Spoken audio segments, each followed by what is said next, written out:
Good morning, good morning. Welcome to my channel. I'm the Reddit Doctor, yours truly, the number one grind. Do it again. Good morning, good morning. Welcome to my channel. The underrated Doctor is yours truly, the number one grinder, one of the best kept secrets on social media, the best of the business. I hope you had a great weekend. And on to this week. Let's be great. Let's be great and be a winner. Let's get the now people in the chat and get the snaps out the way. Then I'm sending chat out. And anybody wants to get on and get on. Good morning, Kane Dolphin. Peace to you and your family. Excuse me, brother Twin Perma. I know where you at. Peace to you and your family. Go down, go down. There you go. Brother Deacon Reality, peace to you and your family. And thank you. Brother Mark Nash, peace to you and your family. And the Miss, peace to you and your family.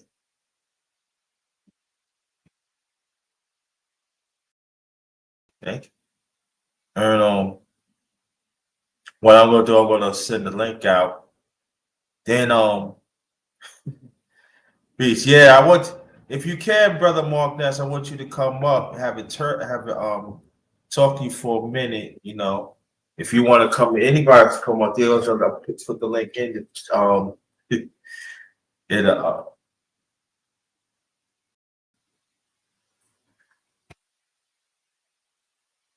I don't know. They ain't let me know nothing. So no. But see, that was the link right there. But it's so funny that how I gonna split. I'm gonna be very, very I gotta be very discreet because you know how YouTube is. There's a song that talk about, let's say, sexual ways. See, Diggy, what's going on, brother? I ain't see you in a while. If you want to come up. And it started with a P. Now everybody think that it started with a P, and I ain't talking about the man, I'm talking about the women. And and it was this man that he was talking about his woman P. And then everybody thought this P kid, but this word had been out long before that. And I heard this song. I heard this song before, but I cannot really who I know it's an orchestra, and I really made, and I finally I just ran into it, and it was hold on, y'all. Please hit the like button. Hit the like button. And I'm gonna bring it up. And it was like I ain't talking about that one. I wish I would, but we ain't talking about that one. Yeah, but there's a song.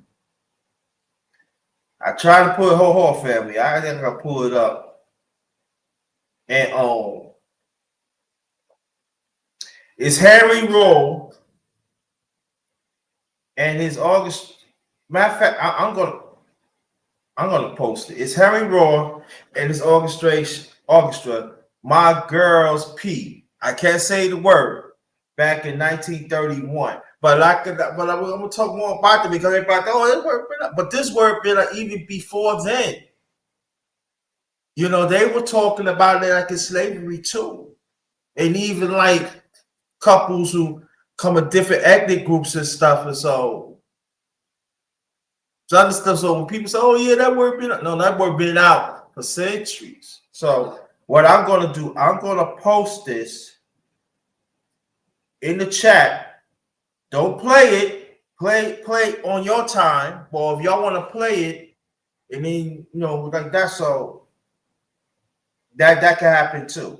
So, but I'm gonna post this in the chat. And yeah,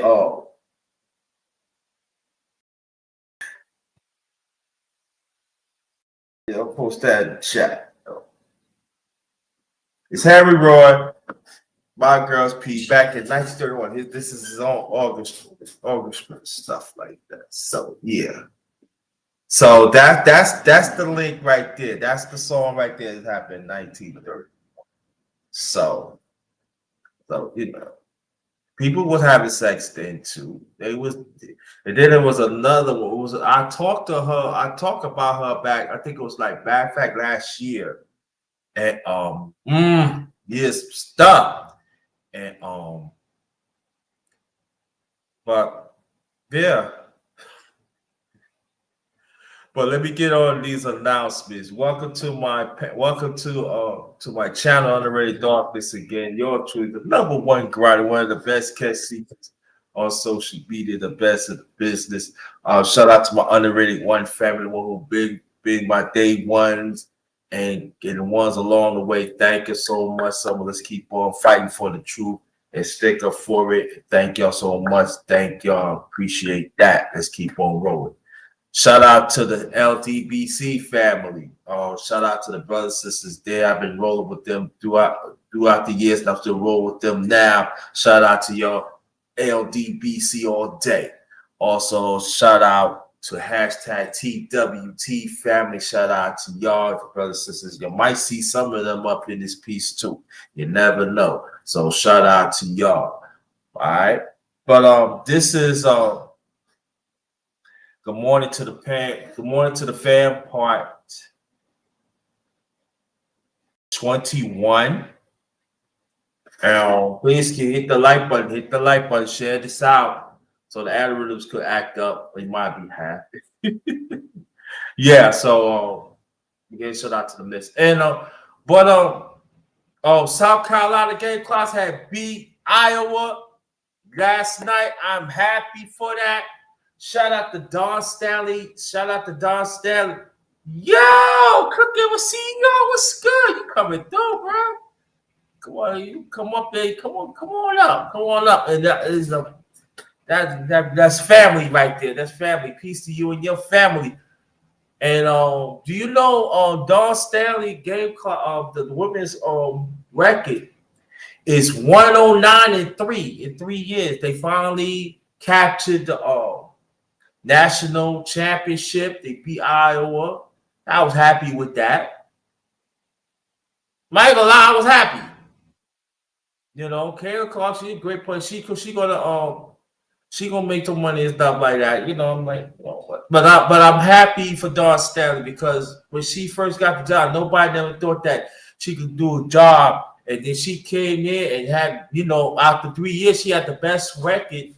I believe she had the best record of college basketball, period. But I'm not, I know definitely in women's basketball, college basketball, but I think she had the best record of women's, college basketball, period. 109-3, y'all. And in these times, most props for Dawn Stanley. So shout out to her, man. I remember I used to watch Dawn Stanley back in the days when she on the Olympic teams, you know. Yeah, shut them up. Yeah. Why don't you come up, bro? Come on, bro. Let's talk. Let's talk. And if you can. And so it's going to show that Black excellence is in effect. Black women is in effect. The one who's doing it the right way. But like I said, I watched Dawn Stanley. I was a big Dawn Stanley fan for years, you know. And I believe she played in Virginia. But you know, she was originally from Philly, and she was saying that how she got better because she played with guys and against guys. And you know, she always had a brilliant basketball mind and stuff. And I'm so happy for I'm so happy. I ain't gonna lie. I'm so happy. I am very, very happy. I like why our Black excellence shut the people in the system up. Shut them up. I love every minute of it. I do. I really do. Shut them up. There you go. Because everybody thought that Kathleen Clark and that Iowa team is going to be South Carolina. Oh, no. Don Stanley and the rest of the young women was not having it. And got them good. Shut them up. That's what you do. That's why I see it goes to show that, again, black excellence is in effect. We use it right. Shut the system up. I'm not saying we can defeat the system. We shut them up. Yeah. Kathy.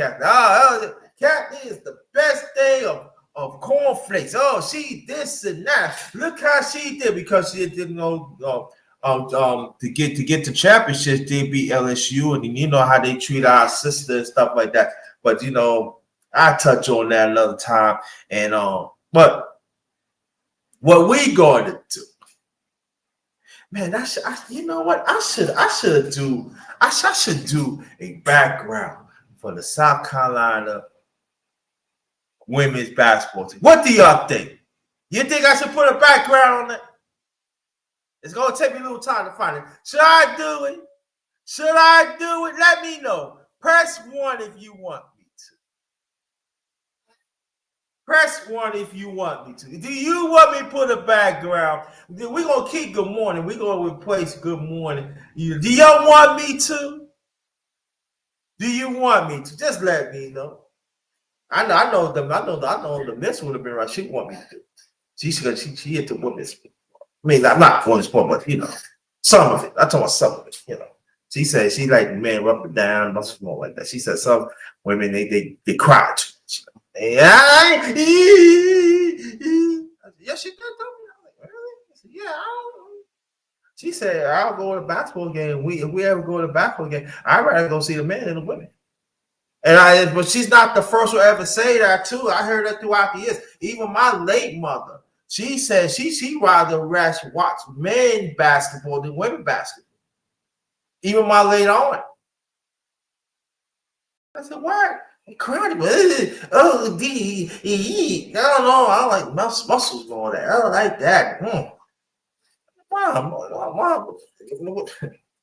Well, you're a man, you know. You got what's why muscles like that, but you know, I mean, feel a certain way.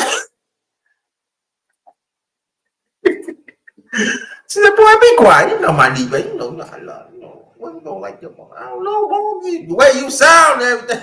You know what I mean? I don't know how to feel. I don't know how to feel. I'm still young.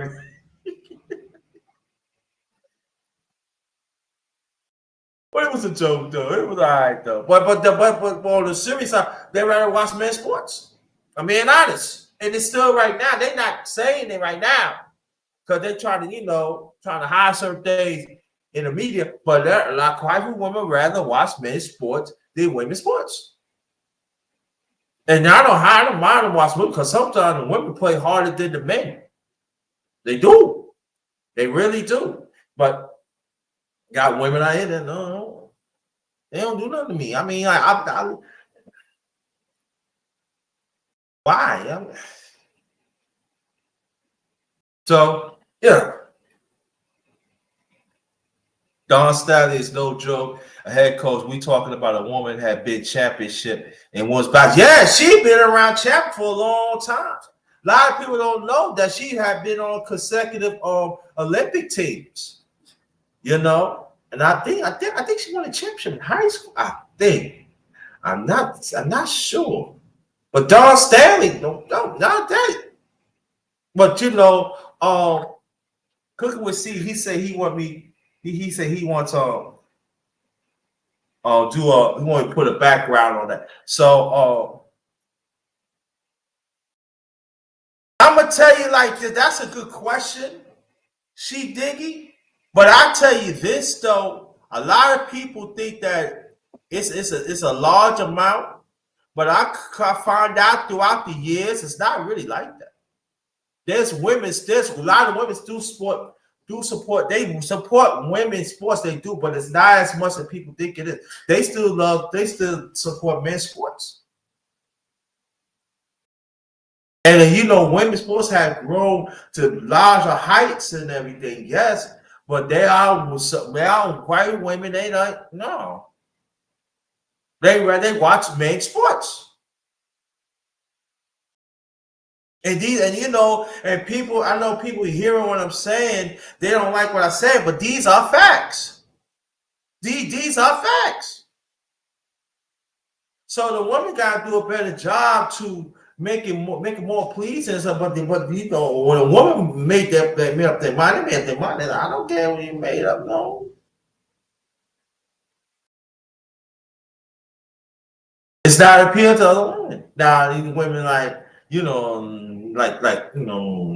yeah. I'm trying to be nice. Other sexual preferences, that's different. But majority of the women they don't like no. They said no. I don't care. I said, well, how about they improve the product of women and stuff? I asked questions throughout the answer. So they can do what they want. No. I watch men. And then also, I heard and I also know they are mothers and other mothers, they rather watch little boys play than little girls play. That's shocking. I thought it's your kid. That's okay.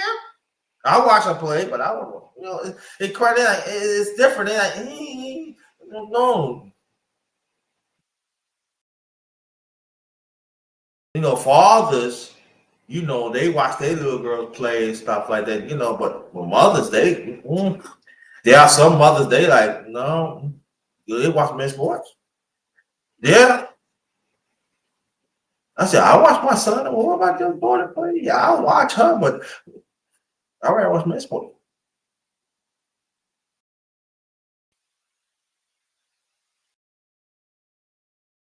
I mean, I know these people will get angry when I say that, but this is true. It's true. It really is true. So what I'm gonna do, I had to mute myself because I had to find the background of that, and I'll be right back. And I'm gonna replace the morning to that morning to when I'm gonna find. All right, so I'll be right back. Y'all keep on chat within yourselves. All right, I'll be right back.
I'm back. I find some. I just tried to find one that I'm gonna put.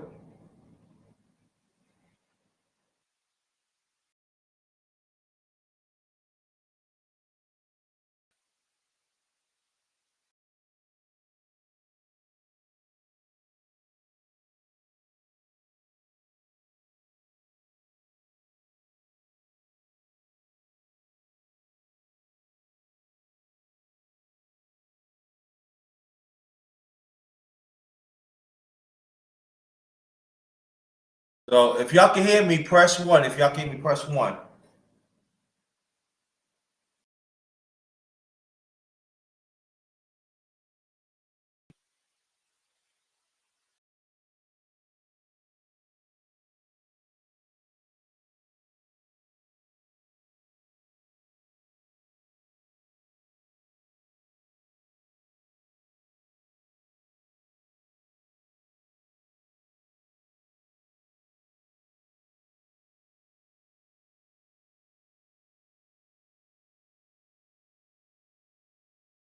All right, there. Stay right there. I'm gonna find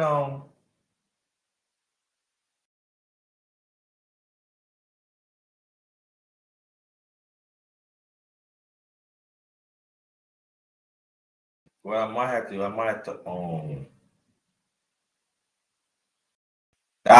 that's well. Maybe I should. Let me see.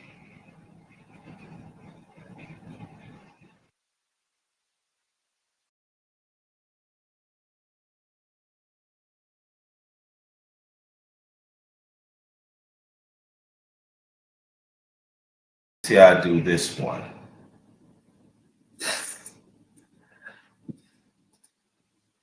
Okay, thank you. Stay right there, bro. Stay right there. Cause I got to do a little magic here now. You see.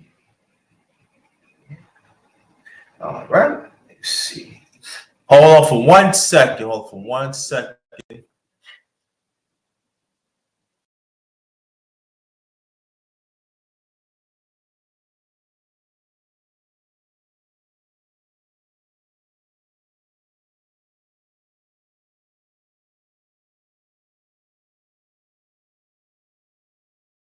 Hold on, family.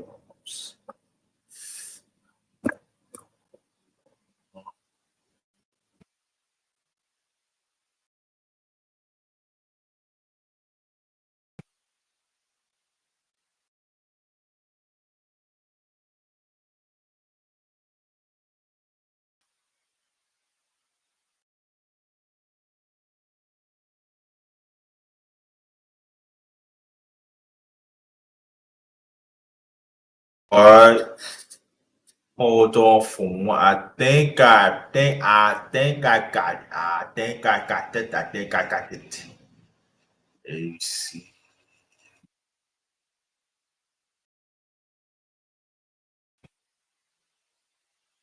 I think we in like Flynn, y'all. There you go. There you go. There you go. There you go. I got it. If y'all see it, press one. Y'all see it, press one. Yeah. Yeah. What's up? What's up? Let me go put it here. There. Yeah. Yeah. That was I'm trying to find. Well, I'm trying to find the one that they take a picture when they won the championship to hold it and stuff with Don. I'm trying to find it, but hey, look at that. Hey, yeah. And let me say, there's a lot of people. Oh, you not racist and everything. Most of them is black, but they had white. They some good players. That whole team is no joke. So shout out to we gonna dedicate this live to the league, to the young, beautiful women. 2024 national champ, South Carolina. Yes, we are. Yes, we are. Yeah, yeah. Much props to them. They came a long way and stuff. So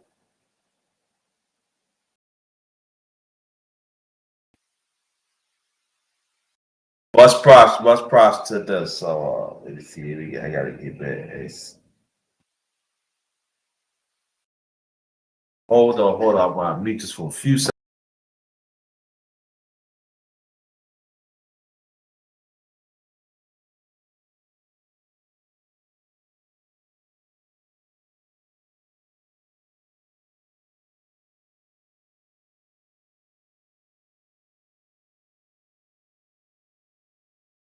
All right, I'm back.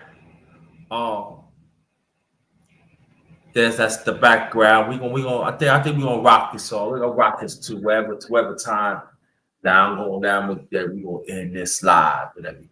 Yeah, but shout out to Don Stanley. Shout out to Don Stanley and the rest of the coaching staff, athletic, the trainer, everybody pitch in, and that was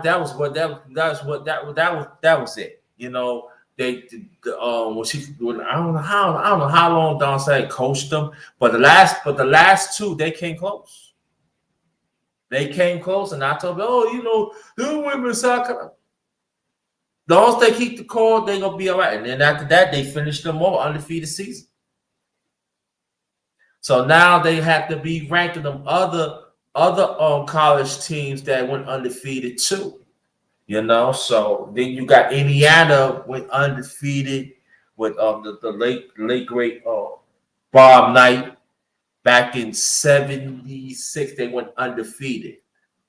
Then I think when UNLV went undefeated back in 1990. I think. I said I think. So they got to rank up there, and I think the great Tennessee teams back in the day, they I think one of the I think one of the won the championship went undefeated. I can't sure. I might have to pull that up. I have to pull that up. But there you go. There you go. There you go. So we're gonna dedicate this live to the young women. And so hold on for 1 second. Hold on for 1 second, y'all.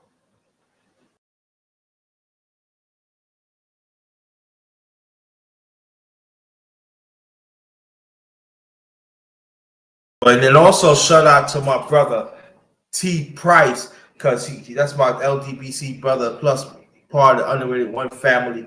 He do an excellent job of calling on college games and stuff. And we always talk. That's my brother. And so shout out to brother T Price.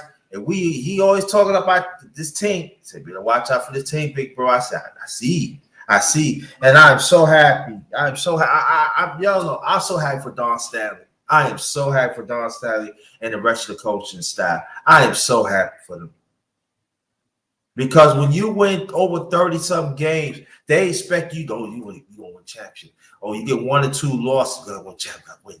You gotta understand they 109-3.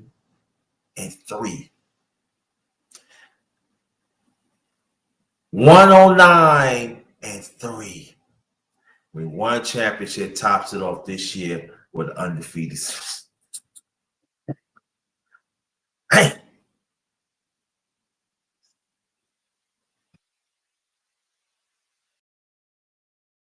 So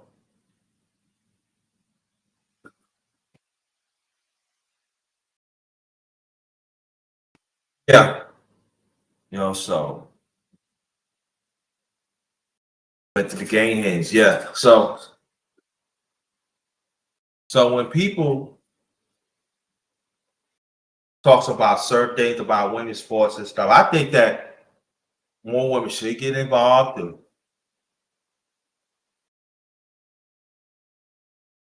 bring it up, but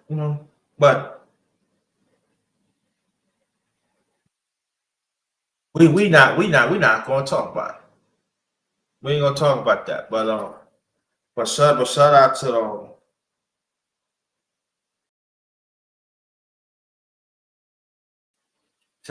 to the women. Shout out to the women. Um, mm,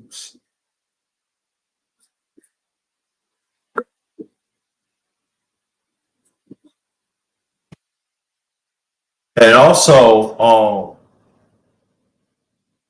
I don't know that you heard, but Donald Trump had been denied. Had been denied. You know, so that's some good news and everything. Yeah.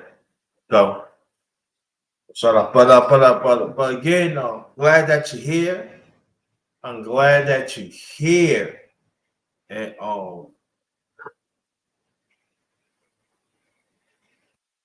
I'm glad that you're here. So we're gonna have a good time today. We're gonna have a good time.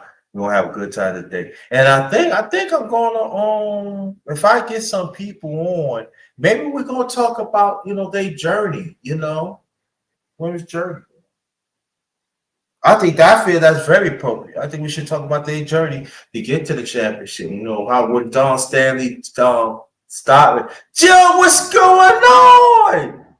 JMJ, that's my LDBC fan right there. Part of the Ready One family. I ain't family too. I haven't seen you in a while, man. Get yourself up here. Yeah, get yourself up here. Yeah, my brother JMJ. We know each other for years. We go way back in the time. Yeah, so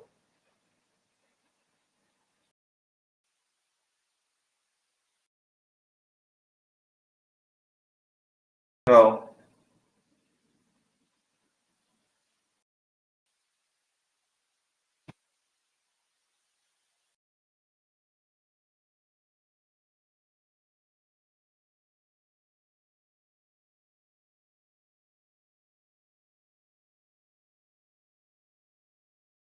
yeah, so but after this, so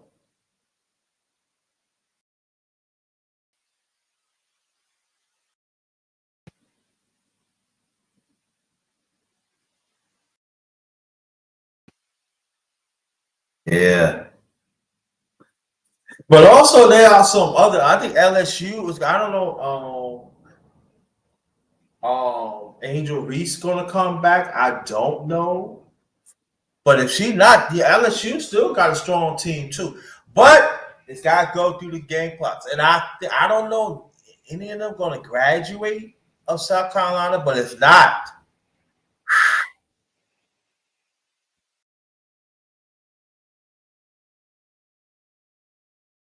I don't know. So got to go through them.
Oh, she might. Okay, if she is, that's good. And sometimes when your stocks is high, you gotta leave. But James J, I want you to, if you can, I want you to come up if you can.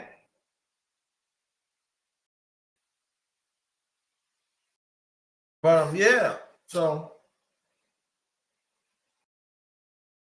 hit the like button. Yeah, hit the like button. Share this out.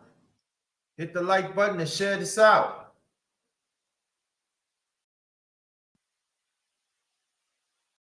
Very important, you know. So, but shout out to brother T Price. You know, that's my brother right there. And he be telling I love his channel because he talks about everything, but he knows his sports. He knows his sports. Women basketball, I know women's basketball too. I just haven't been watching all that much I used to, but I'm definitely gonna get back to watching that because me and him supposed to do something on my channel, near future talking about men, college basketball and stuff. So, and he want to come on here and then I come on here. So definitely gonna do that in the near future. So that's why I just reach out to him, see, okay, he come on, but he on the West Coast time, so I will see come on and everything. So, but this, but shout out to the women, shout out to the women, Also, before then, I did post it in the chat. It with this white guy. He had his own orchestra, and he was talking about his girl P. It's in the chat. It's in the chat. I want you to listen to it. And what I was saying that P word was go back in centuries and stuff. So so we have a little laughter at that. Yes. So when people talk, oh, they made some songs they got songs decades ago. Like, yeah.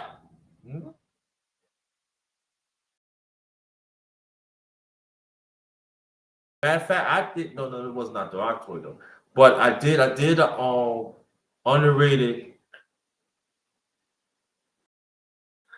Well, what you might have to do, you might have to, I don't know, you home or not, you might have to restart it and then come up. Matter of fact, let me Matter of fact, matter of fact, she did me. Stay right there. I'm gonna see you my email. All right. Hold on. Hold on. I'm gonna see you my email. Right. And I want you to email me. Email me. Email me your. Email me. Right. Put something in it. And most likely, I might have to see I might send it through your email. All right. That was my email right there. Let me know. Let me know you send me through. Send me an email. I might have to see the link through your email.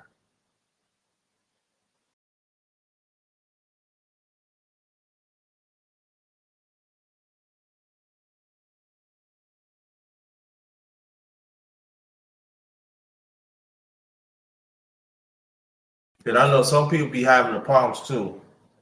So, but let me know you send me an email. That's my email right there. So most likely I'm gonna send it on. Well, I mean, I ain't gonna say most likely. I will send you the link through your email. That definitely come on. Yeah. Let me know you sent it. Yeah. But this is good morning to the fam part 21.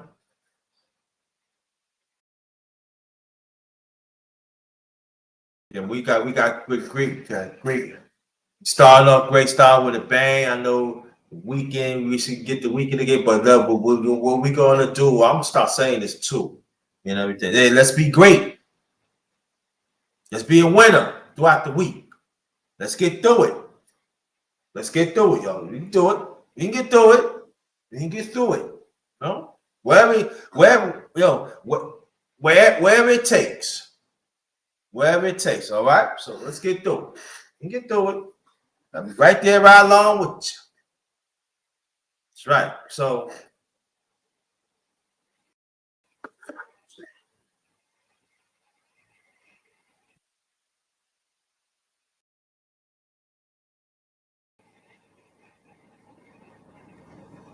no, I know I get what you're saying, but what I'm saying is this, bro. Still send me the email.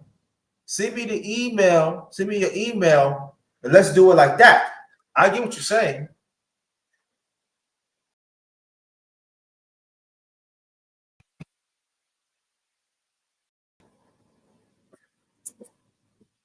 Let me see, because I don't know why they paste it again. Keep on trying.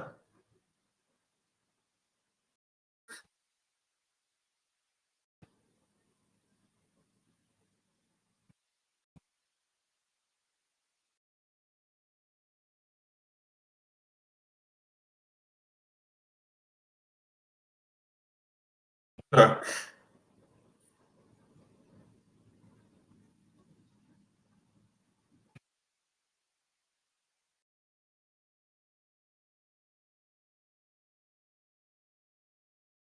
Yeah, so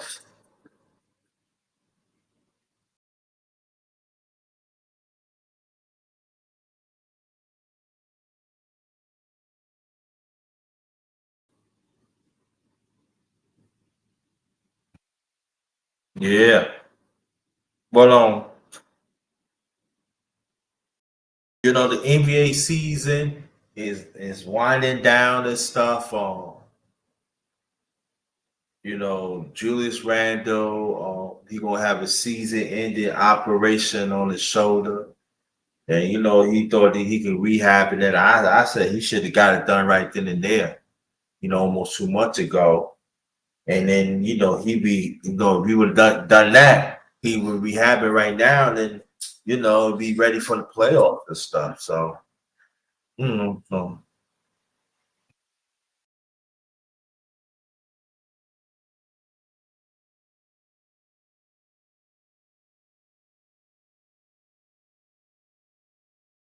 let's see what's up in there. But you know, Bronson, he's balling. I think the whole Knicks team, I'll be checking them out lately. They be balling there. You know, the only time I can check out the Knicks games is they play on the Washington Capitals or NBA TV or ESPN. So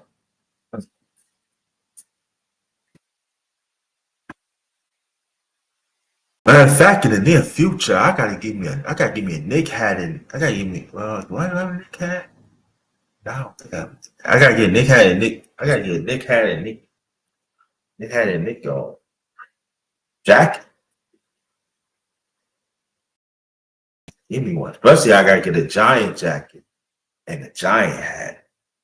Then but I know what people feel about it, but I like the hockey jerseys too with the hat.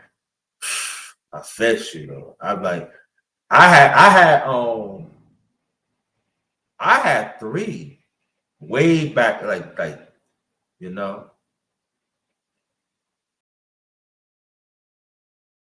Okay. Yo, JMJ, this what you, matter of fact, hold on. Let me hold on, fam. Hold on. Email me. JMJ, email me. Okay, got it. Hold on. JMJ also email me. Okay. Hold on, family. Let me have some business here.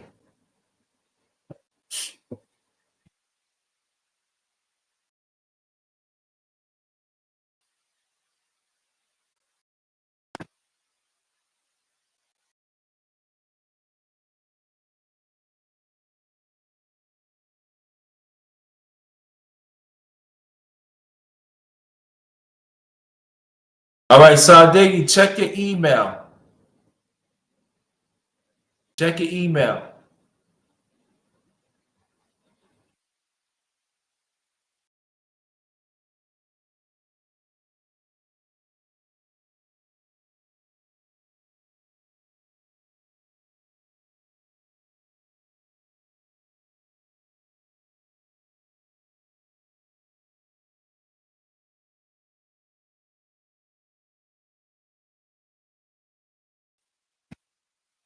Check your email. And brother James J.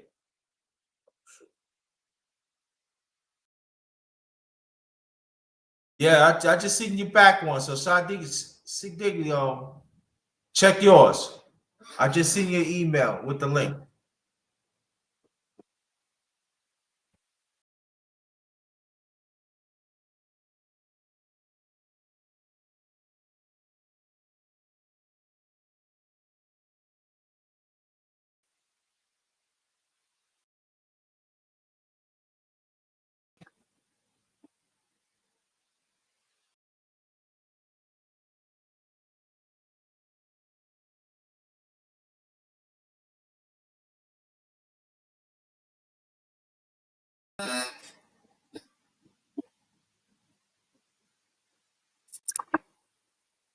I'm coming, fam. I'm coming. I'm coming.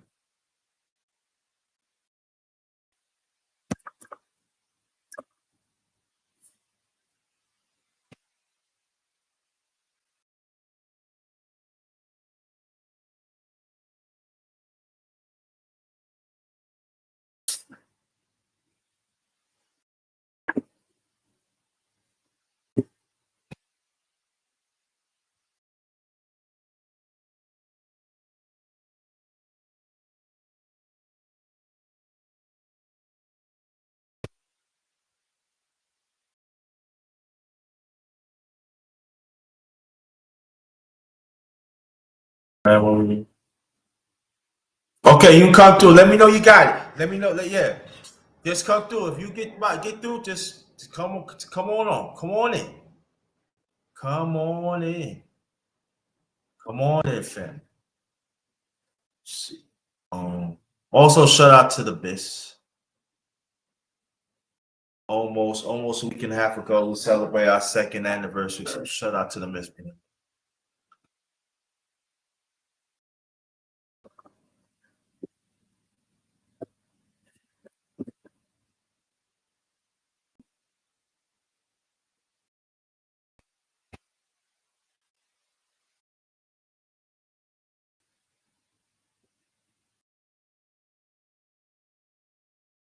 Yes.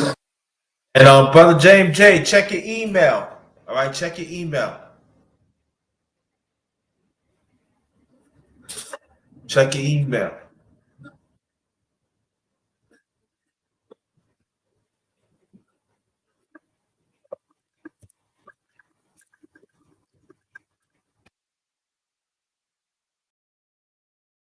Hold on, family.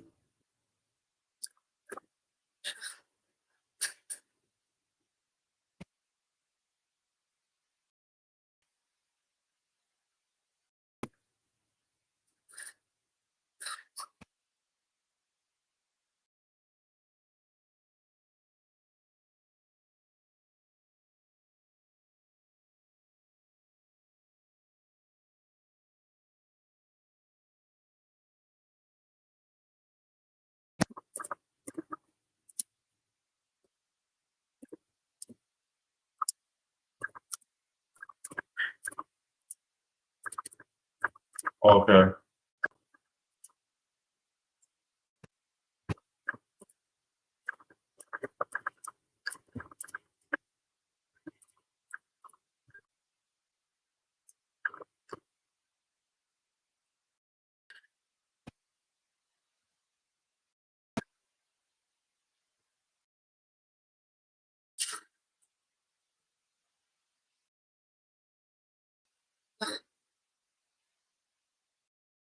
Yeah, welcome to my channel. The Underrated Darkness, yours truly, the number one grinder, one of the best kept secrets on social media. This is Good Morning to the Fam, part 21. But so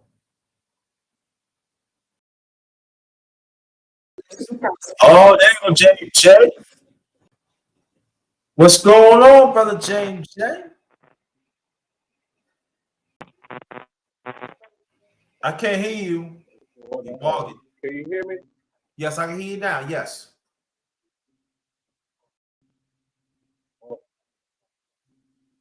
Hey, how you doing, Mr. JT? I'm fine, brother. How you doing? Cut your sound up. I can't. I barely hear you. Check your volume.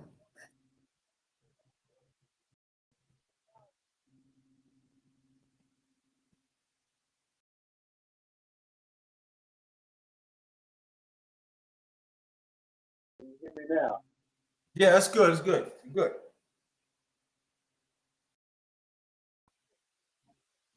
Can you hear me now? Yes, sir. I can hear you. Okay. Oh, you got bugged. See, Diggy, yeah, you got bounced off, James J. Come back. What's up? What's going on, brother? Hey, what's going on, man? How you been? All right, all right, all Peace to right. the chat. Peace to you, brother. How you doing? Long time. I'm fine. I'm fine. Finally. Yeah. I don't know. I thought the things were like some was getting, some was like a little screwy, a little suspicious about what was going on with my web browser. It turned out it was just me. I was just like, I was misunderstanding everything that was put before me sometimes. That's when you realize is you getting old, sometimes you're like, what? What is this? What's that? Hey, look. Between me and you, yeah, I'm getting old. And sometimes, what you say? Wait. Oh, that's okay. I'm like, come again? What you mean by that? So, especially when some people say things that you don't comprehend, like, Yeah. Right. run that back, run it back, run it back. Oh, okay. Now I get it. Right. Sometimes they gotta explain it another time. I mean, again, explain it again. Oh, I got it. Okay. All Yeah. right. Right. Now you talking about the games. You seen the game? I didn't get a chance to see the game because, but I did check the highlights and whatnot. I was like, pretty cool, pretty good. I mean, first of all, Don Sterling, no joke. By the way, Yeah. this is like the team. By the way, I'm gonna call them the game hens. Just be respectful to the ladies. They're not cocks. They're Right. game hens, not game cocks. And this is their third national championship. Their second one Oh, in 2 years. so that's a third? They're third in 2 years. No, actually, this is their third championship, but this is their second one in 3 years because they won in 2022. They lost in 2000. Right. They didn't Totally repeat. forgot about it. Right. They have three championships: 2017, 2022, and 2024, including this one. Oh And wow. they've made Totally forgot about that. yeah, and they've made four straight Final Four appearances as well. So Four straight. Right. Now that part I know. four straight. But you know what most impressive though, that all you said that in 3 years they Mm-hmm. won. Besides that, they in 3 years they won on 9-3. Not to mention Don Staley. I mean, you look at her credentials. This woman's Hall of Famer right now. Yeah, She's and been yeah, in the she don't get the credit she deserves either. I mean, two-time Naismith College Player of the Year when she was Right. when she played in college. When she played for She what played college by did she maybe play like for? 2 or 3 Olympic teams. Oh, Virginia. Yeah, she played for Virginia, Virginia yeah, in her Virginia. sophomore and in her junior and senior year. Naismith Player of the Year, Right. WCA Player of the Year 2 times, Huh? USBWA Player of the Year, ACC Player of the Year. All Right. those. She's also been. She's nothing to play with, but 3 gold medals playing for the Olympic team, 2 Right. FIBA World Cup titles, um, and then she's got a World Cup title and the Olympic title as head coach. So she knows this Right. game She's well. She well knows the game decorated. Right. She's well decorated as a player and a coach. and a coach. I mean, she's coached this. She's also coached the junior teams as well. Under 19, under Right. 18 teams for the U.S. So she's nothing to play with. She's all biz. Don't let her. The fact that she's 5'6", don't let that fool you. Well, don't let that fool you She now. ain't playing. She ain't playing around. She knows this game. She knows her craft, and she knows how to stay grounded. Like I Like said, me. yeah. Before you came, I was always a big Don Stanley fan. I was always a big fan of him. Yeah, you got to respect the point guard. I mean, she played point guard first of all. And Yeah. what is the point guard position in the game? They command the offense. I mean, I wish Snowman was up here, but Snowman's broadcasting right now, talking about this, recapping everything. Oh, y'all need to check out. Oh, sorry, not to steal. I don't mean to steal your thunder, fan, but we all need to support our man Snowman in the morning because he's broadcasting right now, and Yeah. nobody covers Yeah. sports like my He's brother. still broadcasting right now. Right now they have the show going on, and they're talking about the game. They're probably Oh chopping yeah, it up because about. I just sent him an email. I forgot. I totally forgot. Yeah. Man, I mean, he talks about, I remember you talked about earlier about women's sports not being supported and everything. The thing is, man, it's like, is it grassroots level? Now, I grew up playing soccer, and I'm not trying to get anybody canceled, but I gotta say, it's like, when they had when the U.S. women's national team was talking about equal pay and everything, everybody just got so caught up. Nobody was like, wait a minute, what are we talking about here? You know what I'm saying? We want to support you, but you got to come straight with us. Come be honest with us. You know what I'm saying? Because when the national team's talking about equal pay between the men's national team and the women's national team, y'all got to be talking about what are we talking about here? How much are we talking here? And it's not that much. Secondly, oh, salute, brother, salute. What's going on? And yeah, come on. Secondly, y'all had your moments in 1999 when y'all won the Women's World Cup at home. You had mass support.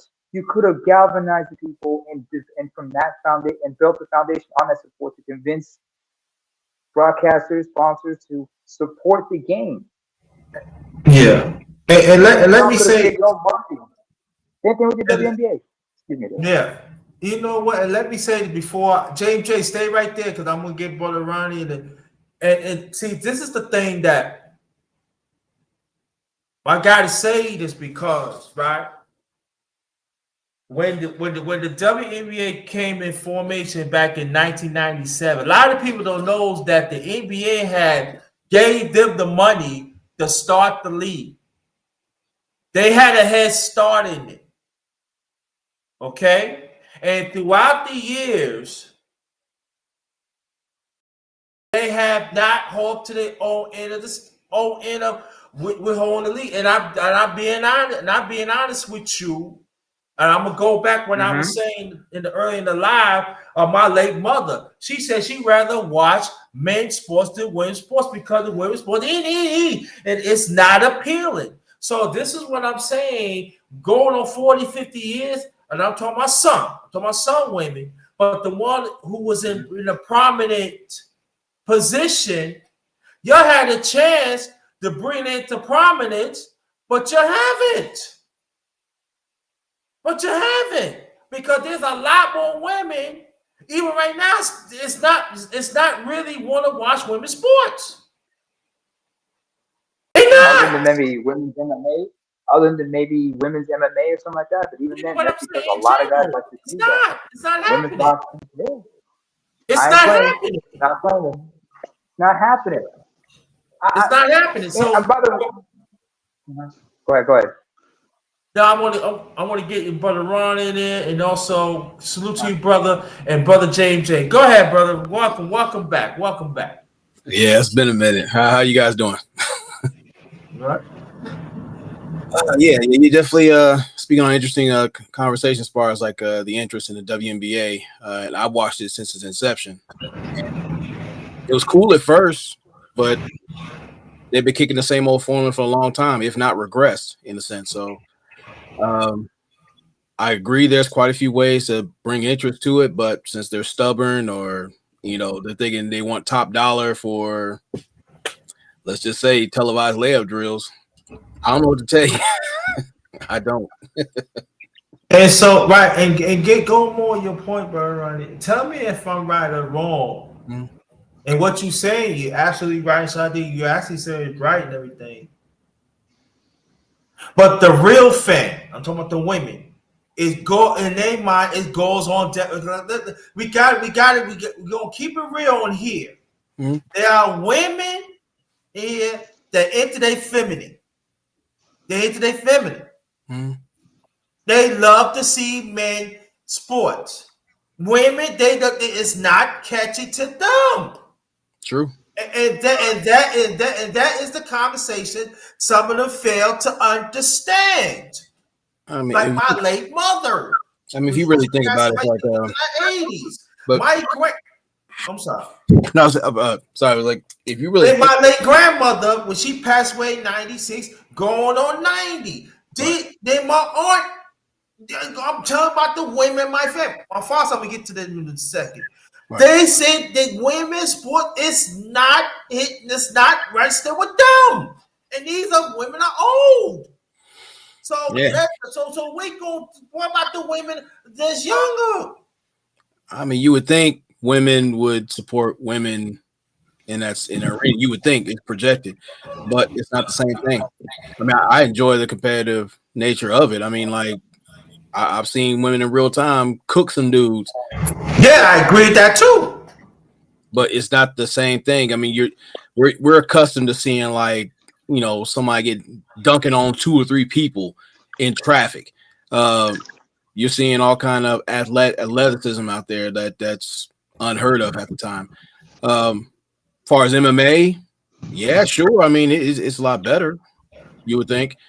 I mean, outside from the lingerie league for obvious reasons, I'm not sure what to say.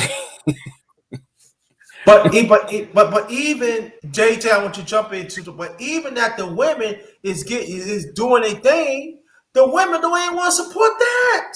No merchandise either. Not right. That's where a lot of the money's made at merchandise, maybe at the ticket booth. Broadcasting. Yeah, all that. And sponsorship, because a lot of people forget, if you bring more, because if your ticket sales is the initial source, if you can get more, butts in seats, as they say in professional wrestling, you can draw in. You can also bring in sponsors and get more TV dollars in it, and also broadcasters. So you get more, and radio. So you get more TV dollars, radio dollars, and everybody just wants to help in and contribute. But you need to get the fan base on your side. The problem is just, it starts at the grassroots level, because first and foremost, we love college.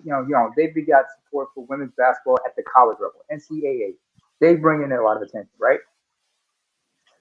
But how many of those players are able to go on to the but many players go into WNBA, or in the case of women's national soccer league or softball or whatever.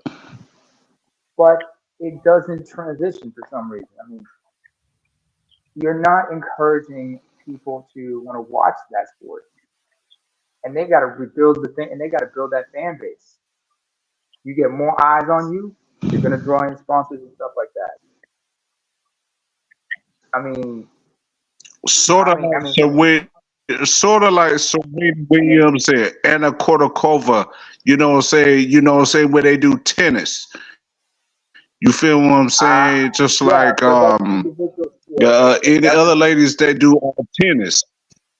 Yeah, tennis is one thing. Yeah, tennis because there's That's a different sport, Tennis. What else? Women's women's volleyball. Go ahead. I mean, you see a lot of people only concerned about women's volleyball, yeah. Whatnot. Women's, you see the professional leagues. I mean, over in Europe, there's more emphasis on the women's game, but they're able to like garner some level of attention. Not as much as the men, but they work in tandem with them somehow in some way to get it. But they also know they have to build that fan base organically. You can't force people to watch something they don't want to watch. You got to pique their interest, so to speak. Yeah, sort of like beach volleyball too, sir. But all right, sort of like beach volleyball too. We. Go ahead. Yeah. Go ahead. Can you hear me? I hear you. Yeah, we can hear you. Yes. I hear you. Sort of like beach volleyball too. Mm-hmm. Yeah, beach volleyball too. I look at what I said, Lord have mercy. I look at I said, this girl about a big high point. I said, here they're spiking the ball. She out there spiking the ball like a champ. I was like, Lord have mercy. I said, Lord have mercy, man. But let me say this though. That I see. I understand everything you're saying. You're right. But it goes back to my brother Ronnie's question is they had help throughout the decades. I could say I'm 58. I'll be 58 in June. So I've seen it myself. They had help. But it goes back to what my brother Ronnie is saying. It's the stubborn part because they want the men's money, right? We gotta keep it buck. We'll keep it a buck. They want the men, and I ain't talking my son. They want the men's money, but they don't understand what the man was doing. They have to accumulate that throughout the years. Because I'm gonna go back to the NBA now. Now they're gonna tap in. I'm tapping my sports mind now, but I do have that. Let people know. All right. And when the NBA starts in 1949, it was practically all white. All right, if they had I think they had but less than 8 teams. But along the way, they had to build it up. And plus, at the same time, the NBA was all white back then. They ain't want to white players. But when the censors come in the picture, you gotta throwing some. I'm being nice today. They got throwing some brownies in there. You know what I'm saying? To make it look good. Every time Ronnie comes in, he always get me started. But they throw some brownies in there. So that, and then after that, then the college game, all that, and then now they see the black players. They start getting good, so they start improving. But it was not like just started. It took years to build up. Some of the women thought like, oh yeah, I can get it just like that because of how I look. No, because even back then in the NBA, basketball was not a prominent sport back then. The prominent sport back then was baseball. Baseball, football. Not even football. Well, football later on when you start adding more black in there too. But the problem was baseball. Mm-hmm. So the NBA has to do like that. That's all. Yeah, but here's what I want to say. Think about it this way. Even when the NBA became prominent in the 80s, guys weren't making big money like that. You didn't see endorsements like that back in the day. When did who was the first who were the first players in the NBA to get like big or get serious endorsement deals? Before Jordan, you had Larry and Magic, right? Remember that Converse commercial they did together? A lot of people remember that. Yep. And then Jordan, he inked that deal. First of all, Jordan got the Nike deal before college, but when he was still in college, because there was a clause in the contract that said he had to go back and finish college if they were continuing, endorsing him. Yeah, people. Has anybody seen the Air Jordan the Air Jordan movie? Talking about the story about how Michael Jordan got signed with Nike. Mhm. Anybody seen the story about that? I see. Yeah. So Mm-hmm. you understand that, like, players back then weren't getting paid big money like that. Even Dr. J was when we were when we were young, when it was our time in the 70s and 80s, even Kareem would say, we weren't getting paid like that. We had to we had to work out endorsement deals and stuff like that later on. So we weren't getting paid Yeah, big you bucks had a like that. hustle talk. Hey, you had a hustle talk them owners, them offices, so you could go get a endorsement, or you ain't getting enough money for the But, basketball. You gonna get the endorsements from the shoe companies. You feel me? but, Mm-hmm. but You see, get I, endorsements for shoe companies and other commercials though. For yeah, let try me to let me talk you say up in the commercials too, there, sir. yeah, I no, got a story to tell you. First of all, my background, Yeah, if I may, number one grinder, go if I may ahead. say myself first. Go ahead. Okay, thank you. Yeah, go ahead. First of all, my background is soccer, right? I grew up playing soccer, and I'm the son of African immigrants, so I grew up playing soccer and whatnot, and looking at the history of soccer, if you understand the story, you got to understand, you got to go back to 1925 because Mhm. you have to understand, I go back that far. I have to go back to the 1920s, and here's the reason why. In whatchamacallit, in Bavaria, Germany, there were these two brothers called the Dasslers. They had a shoe company called the Dassler Brothers Company. That company was split into two when the brothers parted ways. One brother ended up founding Adidas, the other founded Puma. You know what I'm saying? In 2016 there was a movie that came out about the family in Germany, and these two were involved in soccer heavily, Puma and Adidas, and they were signing endorsement deals with every player they could think of back in the 70s. Like Pele was endorsed by Puma. Um, Johan Cruyff of the Netherlands, he was endorsed by Puma. You know how, and you want to talk about like a bidding war between, and you want to talk about litigation between the two companies. Adidas was providing uniforms for the Dutch national team, but Puma had a shoe endorsement deal with the team captain, Johan Cruyff, and they said they were going to sue if they saw him wearing a Puma jersey because the Puma jersey had the trademark three stripes on it, right? So in order to mediate the thing, for him, they had to give him a customized jersey with two stripes on it. That's how, and this is back in the 70s. This is talking 1970, 1974 here, folks. That's how serious this stuff was. Yeah. And they were talking, and this is back when very few players were getting endorsement deals.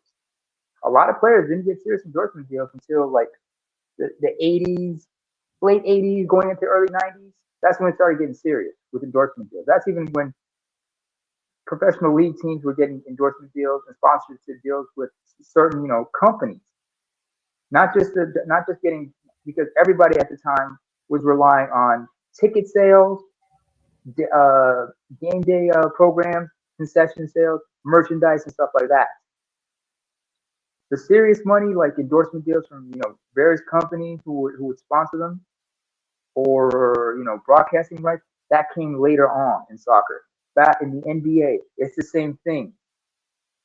First, they relied primarily on ticket sales up until like the 80s, and then broadcasters started showing up big money for big games, and then corporate sponsors and like sports endorsements from various companies started rolling in.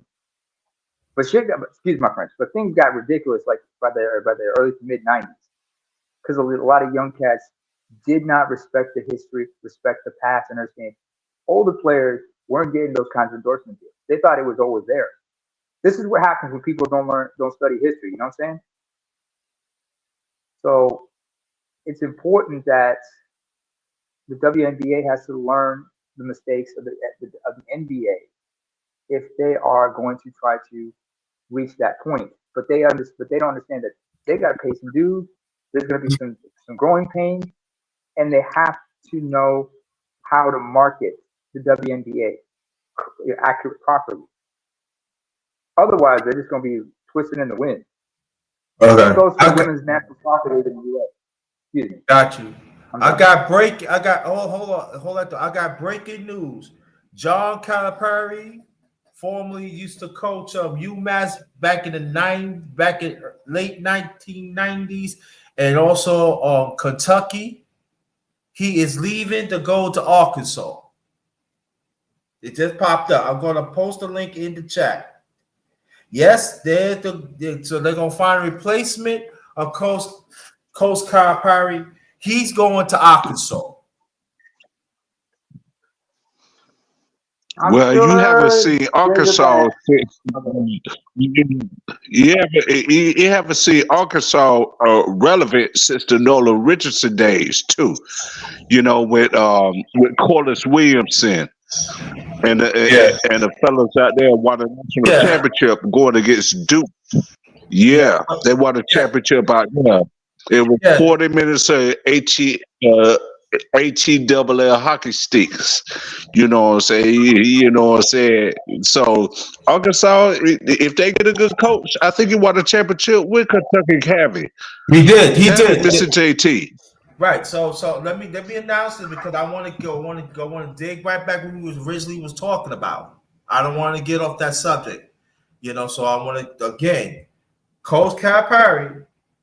He's no longer coach of Kentucky. He's going to Arkansas. And let me say this, Coach Calipari, he got weight. Don't be surprised some of the Kentucky players is going with him to Arkansas. And so they find a replacement for Kentucky. I'll post a link in the chat. So y'all go check it out yourselves. But I want to get back into we talking about women's sports and also talking about Don Stanley and stuff. And also I want to really dig in about men's sports too. Because I think we got to talk more. We got to talk more. We don't talk really more about men's sport because we figured out that is set. But there's a lot of rumblings in men's sports too. And brother Ronnie, I want you to get into that too. And the rest of us, I want to get into that too because now you got players right now that in the NBA they think they can get more money, but the position that they're playing,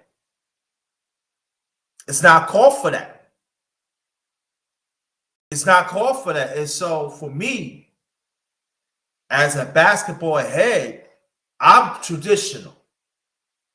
I'm being honest. I'm traditional. Do I believe that other players that in the past had transparent talent? Yes, but I cannot see a 7-footer want to bring up the ball and ask for get paid almost $30 million a year. But the point guard you ask him to post, ask him to go down and grab rebounds. And it's a problem for me. I don't like stuff like that because I'm talking about as health-wise, as me playing basketball for years, I'm telling you this. If I'm 6'2" and I keep on, and I'm saying that 6'9", 6'8" keep on banging on me, my body ain't gonna take that for long. It's not. It's gonna break down. And it could cause permanent damage to your body. And so we got to talk about that. I don't like stuff, even though you see it like in women's sports too. But we're gonna get back to women's sports in a few seconds. I just want to get that out because it's a problem. It's San Antonio Spurs. You got a 7-footer. Tell him that he gonna be the face of the NBA. Now, This been going on for a long time when the NBA started letting foreign players to come in because they got guard, the skill wise. A lot of them play professional basketball when they was young and stuff like that. And I blame the United States too. We have not did a good job to get. That's when we don't have no more. Let me see, what's that word? We don't have no more camps no more. We told them we don't need the camps, and this is the time we should have. At that time, we should have the camps so they could be well equipped due to hold their skills and their fundamentals. And that is the problem right now. Yeah, it don't make. It is. It don't make no sense that a center got to pass to a point guard, and they getting 30 points, but the center getting 15 assists. That don't make no sense right there. That don't make no sense right there, man. The center gets. You're the tallest person on the court. You're the tallest person on the court. Like they say, Joel Embiid got 70 something. That's good, but look what people he play against. Here's another thing. I gotta mention this. A lot, especially if you've noticed the draft this year, the last couple of years, the NBA draft these last couple of years. And shout out to Snowman because he be tearing them up about it. You understand how immature a lot of them are? I don't mean like, personality wise, but how they're too young, they're too raw, they're unpolished, they still lack the fundamentals. Now, this young kid, Vincent Wembanyama, he played a couple years professional ball in his native France, but they have a different system in Europe. In fact, in the rest of the world, it's a different system how they develop the players and whatnot. Because they have they have basketball academies, which they mirror to the national, professional soccer teams. In fact, some of them are under one house and everything. But in the NBA, you notice how a lot of these guys are just trying to go pro after their sophomore year or maybe their freshman year. They try to one and done year. Yeah, Ron right there. Look how he's shaking his head because he know exactly what I'm talking about. You can't emulate Carmelo Anthony because remember Carmelo Anthony when he went to Syracuse in his freshman year they won the national championship. What's left for him to do? Go into the NBA. I'm like, are you sure you want to go right now? You're not mature. You don't have the mindset. You have the skills, yeah, but you still need a little more seasoning, a little more maturity. You still need a little more guidance. And a lot of these guys they're coming in 18, 19 years old. It's like, is it they're trying to emulate, because you remember, everybody want to be like LeBron, come straight out of high school, right? I remember back in the 90s, early 2000s, rappers were bragging about going to the pros from high school. You can't be Kevin Garnett. You can't be Kobe Bryant. Those guys were unique. They had that little something extra. They had also Tracy McGrady. Let's not forget T-Mac.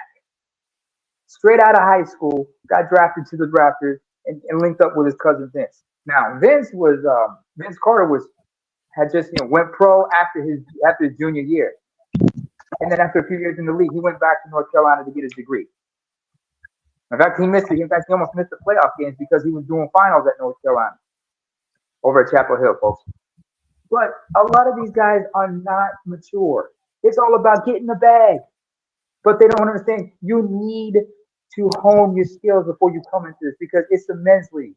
I mean, Deion Sanders said one of the most poignant things when he was asked in a podcast, do you think, because we were talking football. I know football, basketball, two different things, but what he said about college players coming into the NFL after the sophomore year, he said, you ain't going to do that. Because first of all, yeah, football is a lot more physical. It's a man's sport. You are not ready to come into a game where the men are ready to take your soul. In the NBA, it's become a little more sissified and everything. Excuse my French for saying that. But it's become a little weak. It's not what it used to be. Yeah, I can understand everybody want to emulate Tim Duncan or Dirk Nowitzki, you know, that big giant man hitting the jumpers from the top of the key and stuff like that. But you're 7 foot, whatnot. You're anywhere between 6'8", 6'9" to like 7 foot plus. You should be around the rim because putbacks, rebounds, offensive, defensive rebounds. Nobody doing that. You ask greats like Alonzo Mourning, Patrick Ewing, and they would tell you if the game is playing like this, and I came back and I came into the game like this, I'd be dominating the glasses like crazy. I'd break Dennis Rodman's record for most rebounding leads in the league and whatnot. Because nobody wants to play defense. Nobody respects the defensive end of the game. It's all about scoring points. Who remembers Manu Ball, Dikembe Mutombo, some of the greatest shot blockers in the game? Three They Rollins. can't really go like, no, not in my house. I'm not letting you come in here. Excuse me, but that's the best I could do. R.I.P. to the late Manu Ball. His son Ball, who's right now playing in Phoenix? His son's playing in Phoenix, right? Nobody respects the defensive aspect of the game. Everybody wants to be everybody's about the highlights, but nobody want to put in the work. If they get instant like that, you see, this generation. I'm sorry. I mean, because I don't know how old, underrated. I'm not sure how old you are. Ron, how old I'm proud to say I beat 58 guards willing in June, so I got less than a month and a half away to reach there. You know what? So I know all right, cool. I'm 40. Yeah, I'm the same age as brother Charles over in Baltimore. I'm going to be 42 in September. Yeah, I'm a baby, so I'm an 82 baby. Ron, how old are you, brother? I'm 48. Dang, y'all make me look old. Dang. Do I have to go outside? Do I have to go outside and get some milk or something? No. Underrated. Let me tell you something. Be glad you old now in this generation because you see the sometimes. Yeah, no. Hey, let me tell you something. I'm looking forward to be 42. Ever since I saw the original Kings of Comedy and Bernie Mac was like, I'm just sick of this, you know what? I'm 42, I'm tired. I've been wanting to be like that. I want to embrace my 40s like that, like Bernie, because I'm sick of everything. But this younger generation, especially some of the young guys who are coming in the league and everything, those who've been around, like Joy Beat and such, they're a little immature. They grew up playing 2K. They might have grew up playing NBA Live when they were younger, but they don't. But were they really watching the game and looking at the fine points about it? But understand what I'm saying, brother Ronnie. I want you to get into it too. Please, I want you to get your inside this. We gotta understand of everything. I'm talking about sports now, but we know we talk about sports now. We gotta understand again. I gotta say this. When you take away those camps, them cats hold fundamentals. Then after that, when you don't have the coaches that teach you the fundamentals a lot, and you know what I'm saying, that takes a toll. And then when you got weak coaches that taking the money, and also they get instead of the play get the sneaker deals and all, they get the door. Do you know an average college? I'm talking about a prominent college coach. I'm talking program. You know how much he get besides health insurance? He getting $15 million a pop, right? I'm just talking about the coach, not talking about the endorsements on the side. And the assistant coaches ain't doing bad whatsoever. So when that money start coming to the players right now, I can't fault them for that. Now, but I understand the maturity part. Now, I understand the maturity part about it. But you got, I let people understand like that. I'm talking about in the United States. I'm talking about the United States now. When you take our stuff, what I just mentioned, it's going to take a hit, and then that's when you see the rack of people come in, don't know what they're talking about, and also we got to understand too, the networks plays a big part about it too. And Ronnie, I'm gonna give it to you. Yeah, everyone's trying to be a highlight. People more focused on not just the dollars, but the TV deals, endorsements. you're seeing people who are playing out of position who are not built for certain positions. I mean, yeah, you have very few point forwards who can do what they do, but and it goes back to your point earlier. There's a lot of guys who are not developed from high school all the way through college, like the guys like Carmelo's or the Kobe's or either LeBron's or McGrady's. Those were special talents. Like they had to come out. But some people, they had to stay in there, probably go to a European league or G League or whatever just to get their skills tightened up. And that's where you get a lot of these draft busts out here, these people who are just a waste of salary cap space. That's what I'm seeing. And plus, when you talk about the fundamentals, we were growing up watching NBA on NBC where games were like probably in the low 80s in the fourth quarter because the defense won championships. But now it's just like it's a whole. Everyone's like, you got games that are about 120 to 119, barely any defense being played. So everyone's talking about scoring so much, but then like when you lose the fundamentals, you're trying to lose the heart of the game too, especially when you're trying to get paid, and especially the other part where you got a guy who's supposed to do his job and he's expecting 30 million. Some of y'all ain't. Some of y'all don't need that. You don't. You don't. I couldn't say it better myself. and it's funny though, because when we had these conversations, and I know all of us up in age, when we had these conversations, I know other brothers and sisters, they had conversations. You got the young ones, they fail to understand. Like, I give you a case in point, right?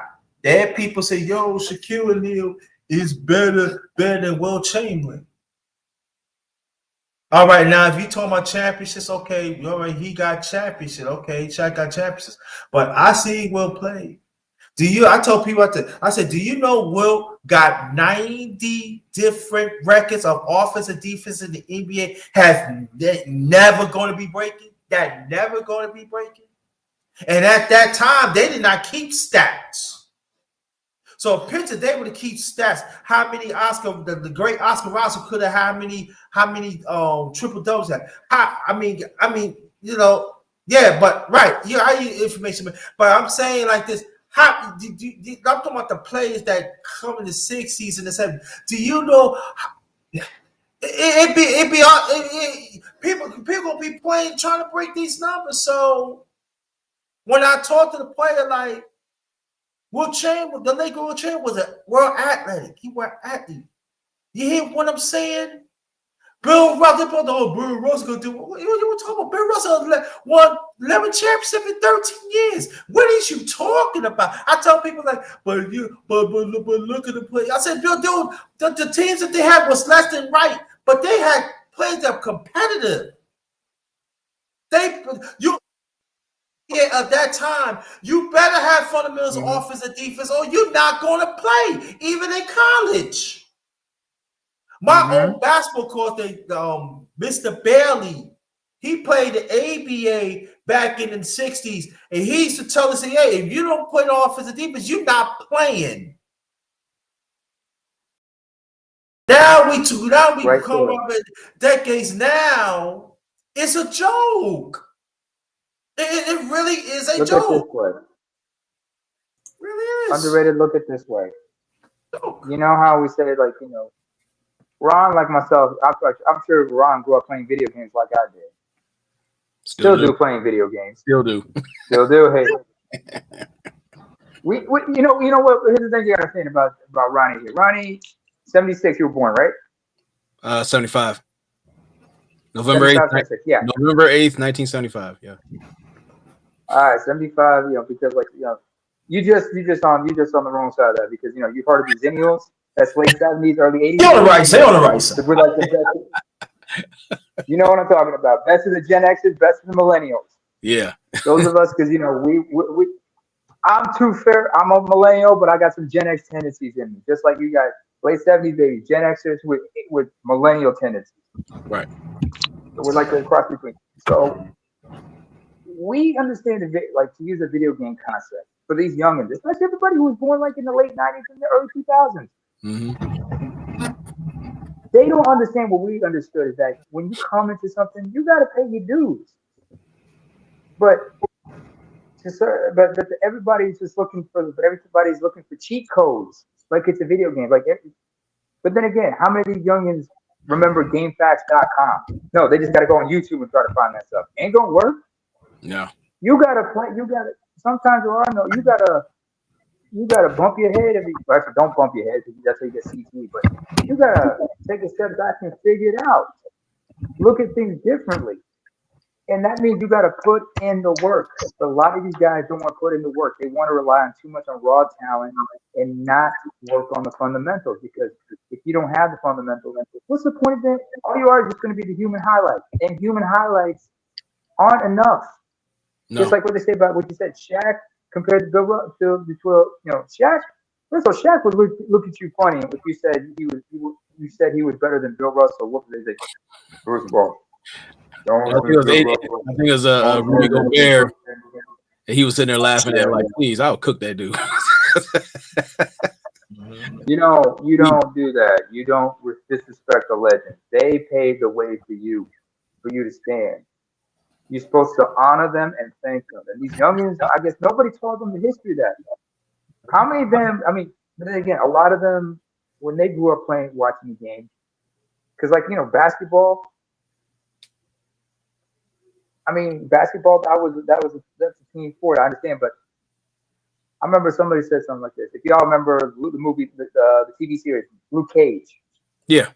There was that one scene where Michael Britt plays like a former baseball player who who Luke Cage bumps into. Mm-hmm. And talks about how come a lot of kids don't play baseball nowadays. He said, first of all, baseball is a father and son game. You know what I'm saying? A lot of them grow up watching the game with their parents, their fathers, and play the game. Unfortunately, a lot of brothers don't know who the daddies are. That's why you don't see a lot of them playing in the MLB nowadays. Yeah. Or encouraged. Same thing with basketball. And some guys that just don't care and entitled. Like, look at Zion Williamson. Talk about a bust right there. Mm-hmm. He was talking. No, he played well though. Yeah, but look at him. He's taking it too easy because he's in the Big Easy. Look at him. 6'6", pushing 300 pounds. He don't care. He just sitting there taking it. I mean, Vincent Wembanyama, thankfully for him, he has his father to put his foot in his behind. Mm-hmm. But as a 7-foot player, you're talking about you want to play point guard. First of all, you're not built for that position. Look at you. This guy is too skinny. He's got to do a lot of resistance training to protect his knees, especially because he knows he's got to be doing a lot of jumping, and he has to protect his knees. So his knees, his hips, his back. He needs to go chiropractic massage therapist for that. But you can't command you can't command the offense from the top of the key. You're supposed to be in the paint, by the rim, under the rim. The point guard to the point guard. Go ahead. But it's not being. But this is the thing about it. It's not being taught again.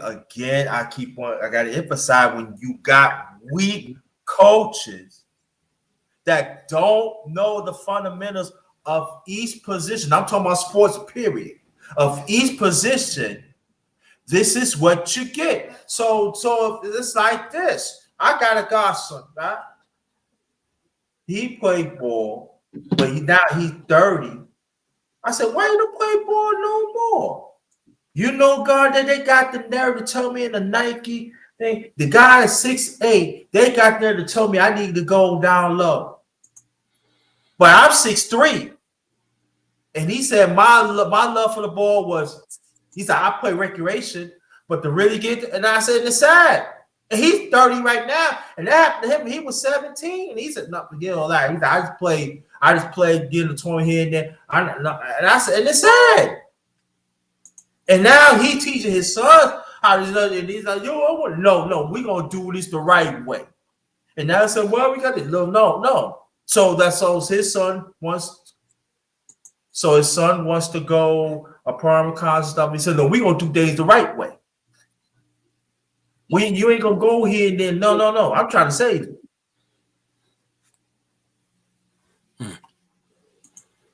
That's it. That you guys are definitely right. And plus, you think about it, nowadays, a lot of players are adversity tested off the court rather than on it.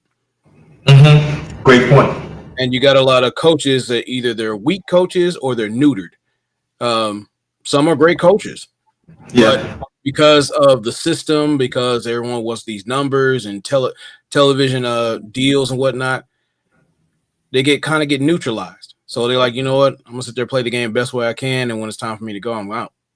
So, and plus you got all these players who want to sit there, either build super teams or whatnot. Now, I'm not knocking the guys who actually have legit, situations that go like that. But if you look at hate to say it, a Kevin Durant, only time he really had something Don't hold back. Don't hold back. No, when the only time he had opportunity to sniff a championship was to get on the team that whooped his ass the season prior. Right. But then you can't. And then now you're seeing like he's kind of struggling out in the West, which the West has always been tough for a long time.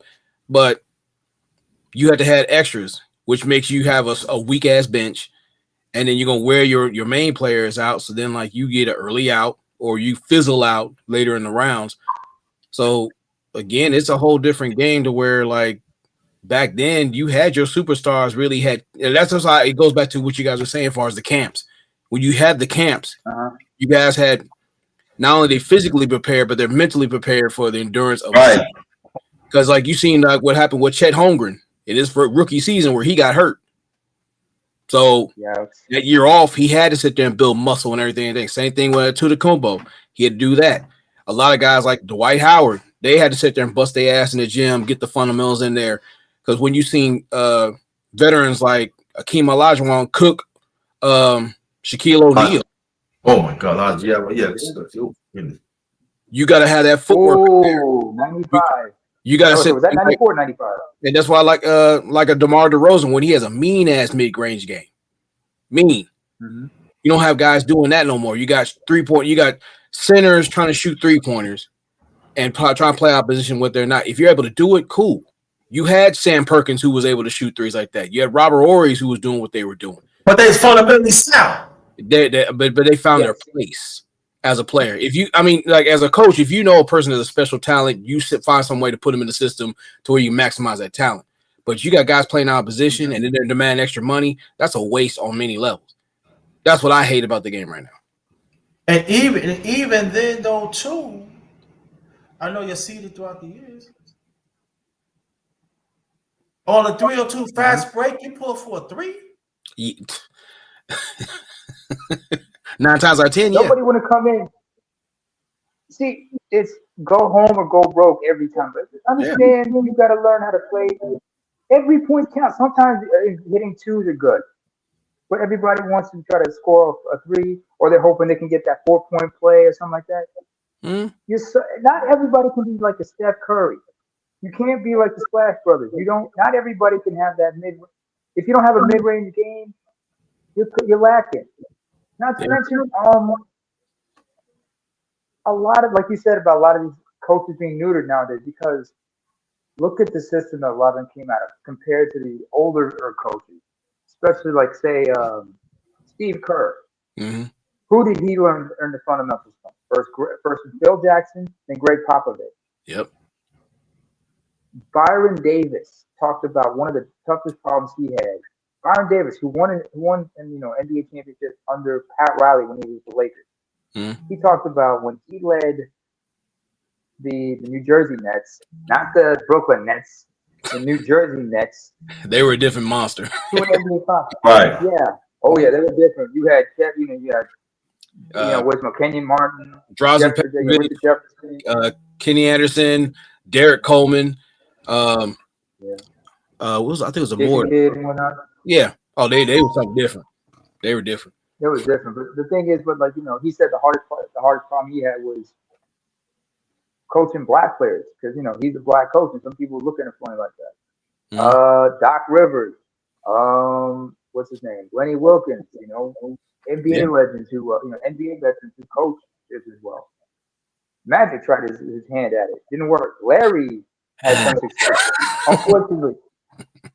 But then again, thankfully. Unfortunately, we gotta be thankful nowadays. You don't see Larry Bird and Bill Laimbeer in the same room. Otherwise, they're gonna take it back to the '80s right then and there. They're gonna take it back to the '80s. Immediately. Excuse my friend. But Also, back then the things were intense. Remember how rough, how tough it was in the '80s and '90s of the league? They were physical. Oh yeah.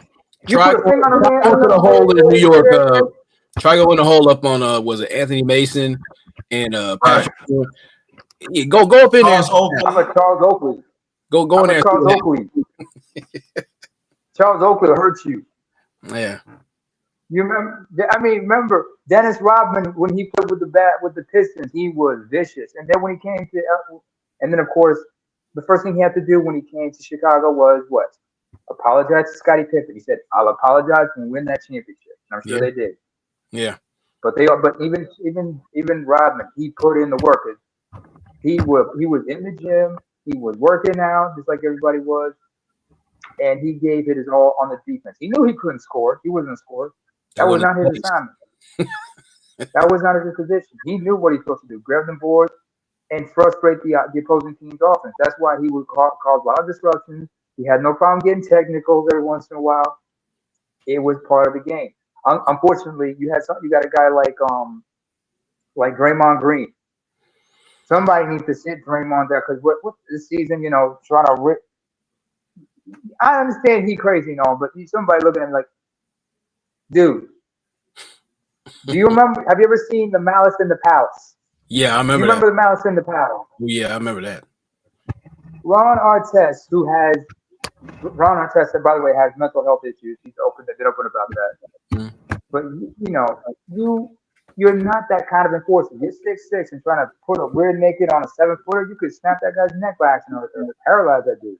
Yeah. You don't have that discipline. Even when they were getting physical like that in the '80s. I mean, like Joe Dumars. Joe Dumars from very underrated. He got it. Very underrated. But a lot of people don't remember that he got into a scuffle with Horace Grant when he was with the Bulls. But not just that. He also got into a scuffle with Horace's twin brother, Harvey Grant, who was playing with the Cavs at the time. They were men. These are boys right now. Yeah. The balls are barely dropped. They barely have peach fuzz. No, but the difference this is the thing. I'm glad you brought Joe Dumars, and that's not that long ago. Mm-hmm. Joe Dumars, year after year, did it on both ends of the court. You had to. He had to. Him, right? John Staley, Dennis Rodman, Mark Aguirre. Isaiah Thomas was not all that bad on defense. What people think he is. He come from Indiana with Bob Knight, so he's different. He's not. A lot of people don't know. Isaiah Thomas was not that. I didn't say he was elite like defense like Joe Dumars. He wasn't no punk either though. But he was good. No. We got. I got to throw it at you. Isaiah Thomas from Chicago. Isaiah Thomas, 6'1", grew up in Chicago. Here's another guy we got to talk about. Baltimore's own Tyrone Muggsy Bogues. Yes, sir. 5'3". He went to Wake Forest. You knew because he was little, he had to have both his fists clenched, ready to throw down just in case. Yeah. He talked about how Michael Jordan, looked at him and said when they matched up, and he was like, "Come on, shoot the ball, you effing midgets! Come on. Of course, you guys got to understand. You got to understand. Michael had to apologize when he apologized to him after that. Although he said, "Mike, I don't want you to apologize. Just make sure I get into Space Jam. You have me featuring on Space Jam, we good. I need that movie money. You know what I'm saying? Just like you." Yeah. But let me ask you. Charles Oakley, Yeah. Let me ask you. I'm sorry, underrated. No, it's all right. No, okay. You cook. You're already cooking. I like this. Let me ask you a question. Mm-hmm. If I set up a special sports and politics, right? And I'm talking about, we'll talk about sports, we'll talk about politics. Will y'all participate? Because I want no, we're gonna continue this conversation right now, but I want this conversation to really, really conversate because we gotta talk about the history of any sport of fundamentals because I feel that is very missing. And I think we gotta have brothers, we gotta have women too. And women, I want you to participate too. Mhm. Because there is missing in sports, even women's sports right now. You got the ones like hey, like this, and then it's like now women coaches that are good. They like I see one woman coach. She took a board, just threw it up here and said, and left. I can't do that. That's it. I left. So You need a so Cheryl I Miller wanted to like kind of have this person. conversation because this conversation needs to be had because, like I said again, you got the net when you got people sitting on networks of the sports right now. They are broadcasting it about what's going on now, and they pushing it. So that is another level to this too that I want to tap on too, that they need to get called out too. No, I want somebody that knows the game and stuff. I cannot listen to these clowns. So I'm tired of listening to these clowns because you actually let me know. And Shaquille O'Neal, now I know that's Shaquille O'Neal talk because he won some championships. He knows a little of history. But Shaquille O'Neal, now if you talk about championships, okay, you got championships with Will Chamberlain, but you ain't Will Chamberlain though. Will Chamberlain, I said Will Chamberlain bench press 600 plus. Will Chamberlain squatted close to 700 plus. What is you talking about? Hey, man. And he was skilled. Stop it. And he 700 was plus. Almost close to 300 plus. Solid. Stop it. Stop, Shaq. You was not taking care of your body, Shaq. Stop it. Shaq got old. Shaq got old. Tell them that because they hold him that because he got the champ, he got the class shit. No, yeah, you got that. Well and good, but no, you not better than Wilt. No, you're not. I don't think you would ever say that. You would never say that. Shaq would never say that. Shaq would tell you because remember, Shaq had a. I'm telling you. See, listen to me. I'm telling you, he's not really saying that, but he throwing it out there like that for years. Come on, now people always want to talk about champion. Oh, I get it. I'm talking about the skill. He's not better than Shaq. I mean, Shaq not better than Wilt. I'm sorry, the late great Wilt Chamberlain. He's not. Stop it.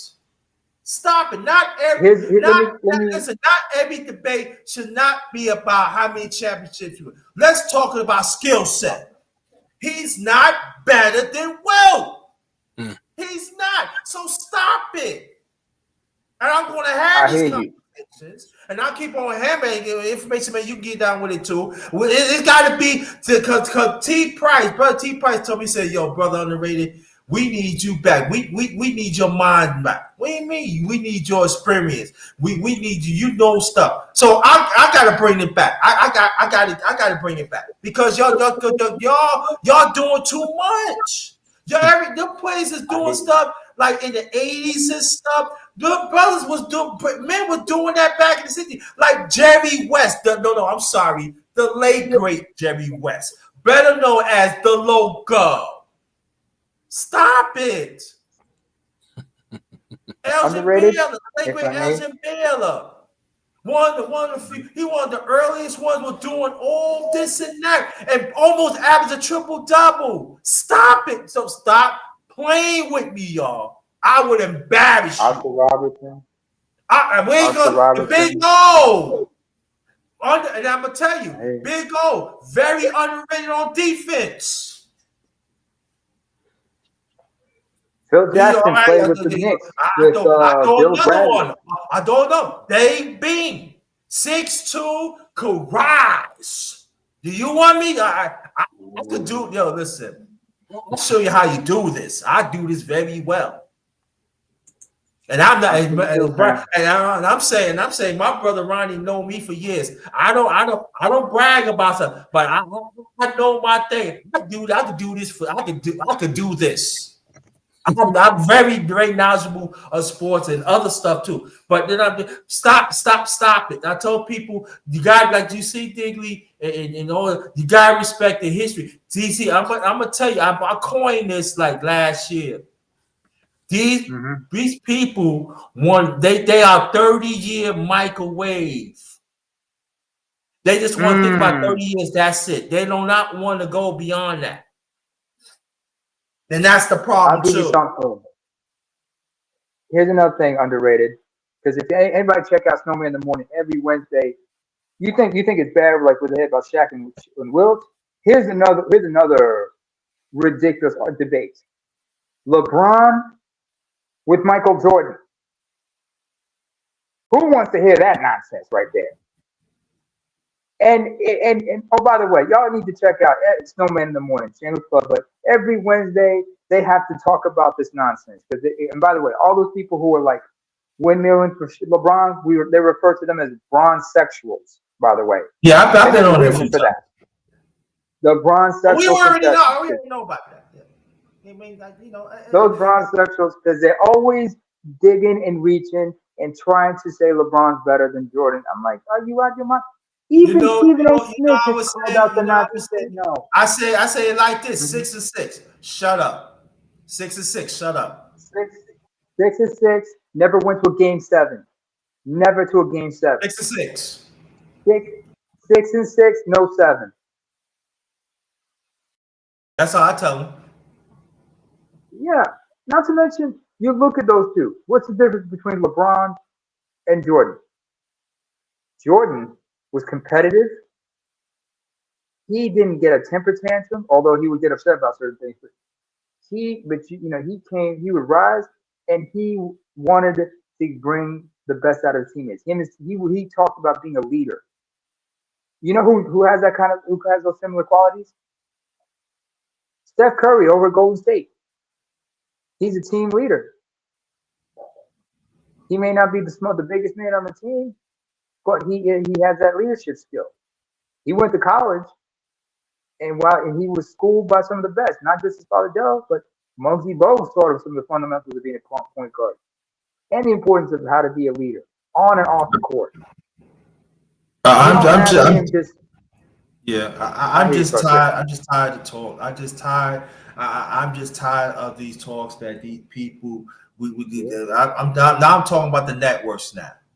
These networks giving these people that they know the game and you not go back. I told people all the time. I said, you know who's the first 3 peat? The Minneapolis Lakers back in the 50s. Look it up. Yeah. No, you don't know what you're talking about. Look it up. Matter of fact, I told them you could. Minneapolis Lakers was the first 3 peat in the NBA. Minneapolis. The Lakers were originally in Minneapolis. The Jazz were originally in Louisiana. The Clippers were originally in San Diego before they came to LA in '80. And more on the San Diego story. Bill Ward signed. This is when Bill Ward signed a multi-year contract that they said one of the worst ever. They thought he recovered for his foot injury, and come to find out it was a bust. That was a bust contract. Remember Greg Oden? You remember Greg Oden? Greg Oden. If his knee would hold, he would have been a great. He would have been a great.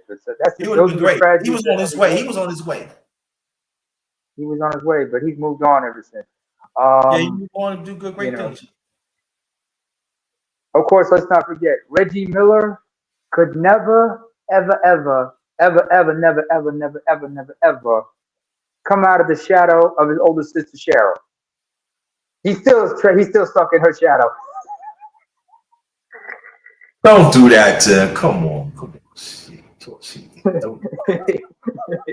I just Don't had to do that to him. Don't do. So- Come on now. He's a Hall of Famer. Come on, don't do that to him. Yeah, I'm sorry. I'm sorry to be foul like that. But then again, let's not forget.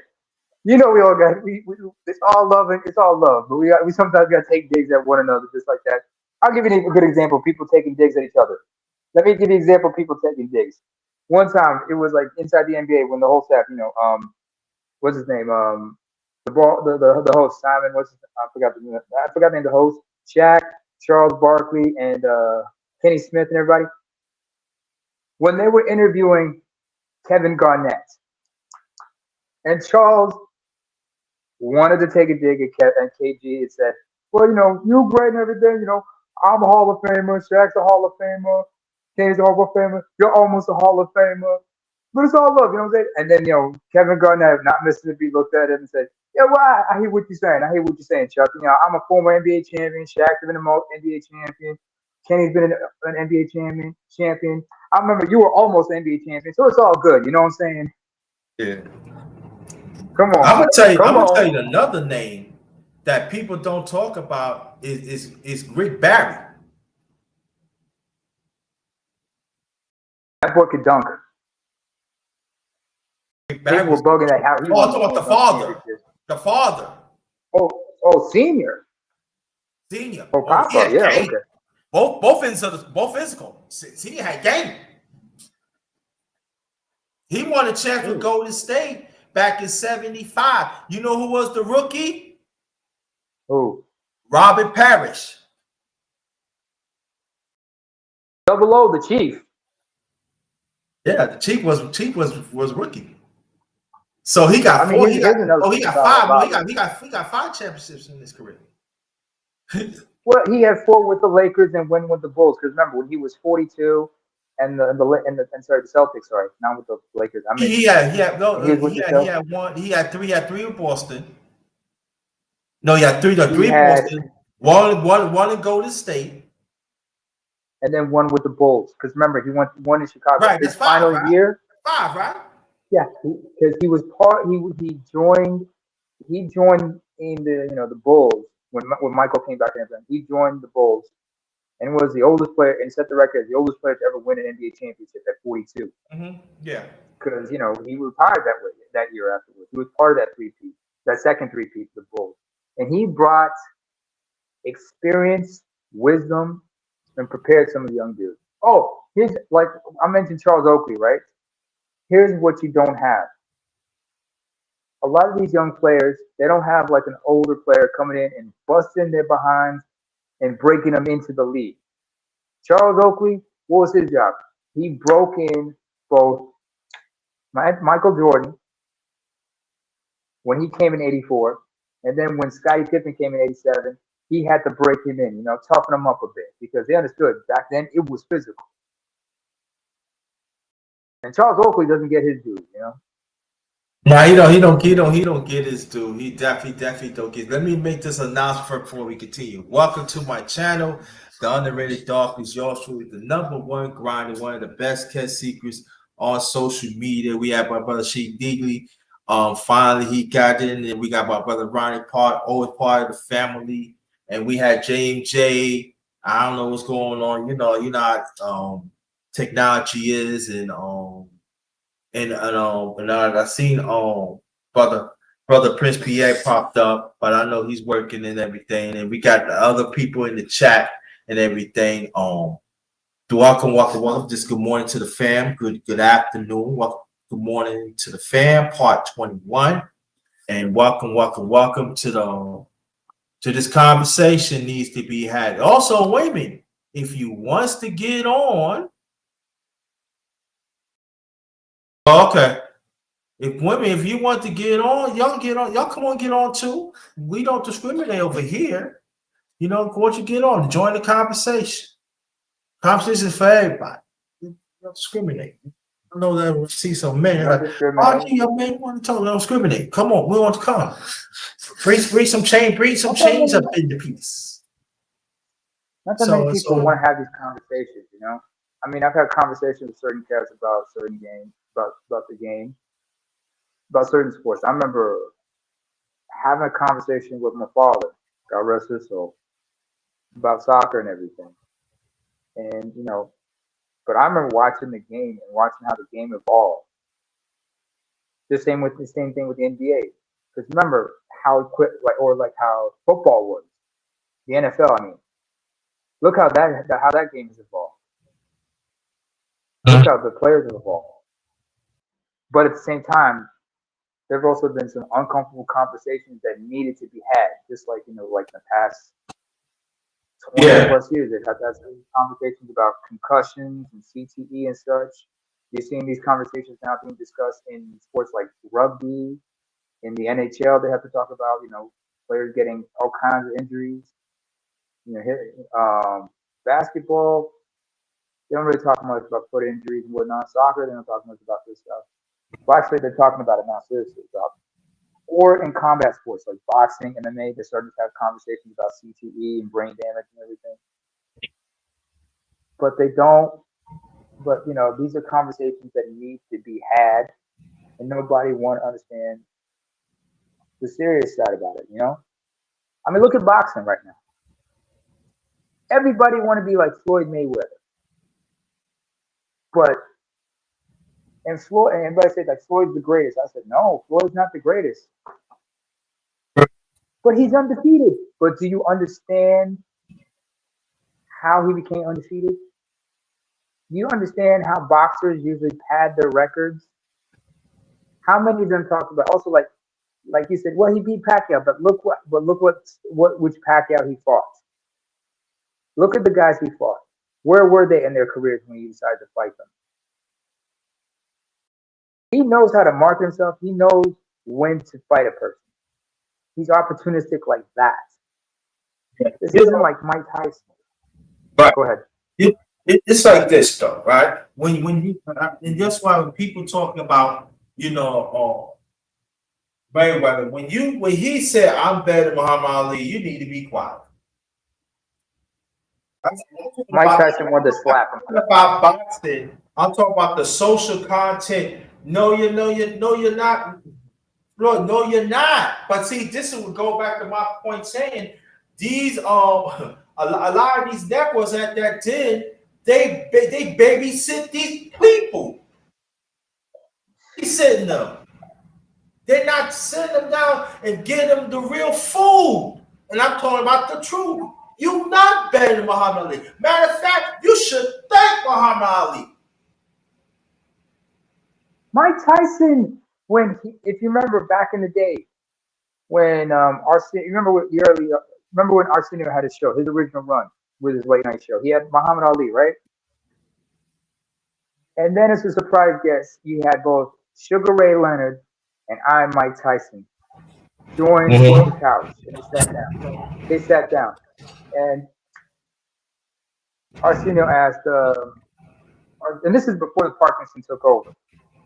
This is before the Parkinson really got serious with Muhammad, with Ali. But when when Arsenio asked Tyson, "Do you consider yourself the greatest?" Then he's like, and Mike Tyson just being like a bashful little kid was like, "No, man, this man, he is the greatest. This guy's the greatest fighter ever. Because without him, there wouldn't be no Mike Tyson.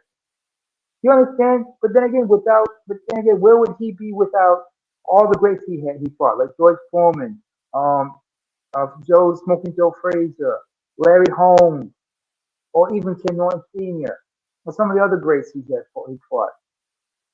Where would he be without them? Because all these men, I mean, that's one thing we have to talk about, rivalries. The greatest rivalries ever, and how they shape the sport. You don't see, and like in the WNBA, you don't see that.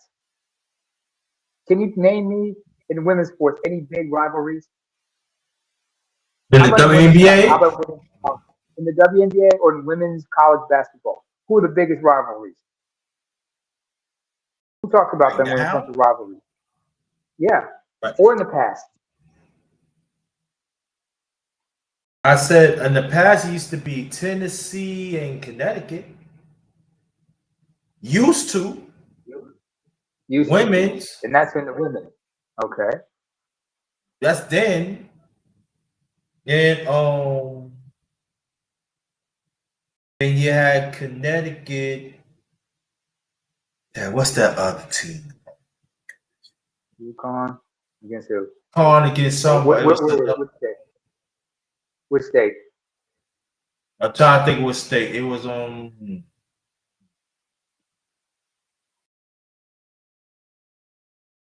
it was Okay, how another about rivalries problem. among players?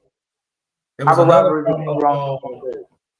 It was another team was good too, but I trying to figure what it was. But when it comes to my mind, but I get what you're saying. I mean, It's that's not also the thing. many. Rivalries, there's not many. I mean, I mean, like a lot of people don't know this, but I live in Europe, okay,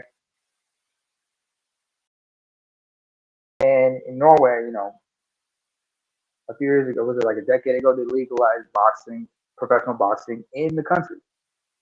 And one of their greatest boxers is a woman named Cecilia Brækhus. Now, Cecilia was born in Colombia, was adopted by a Norwegian family, and was brought up in Norway.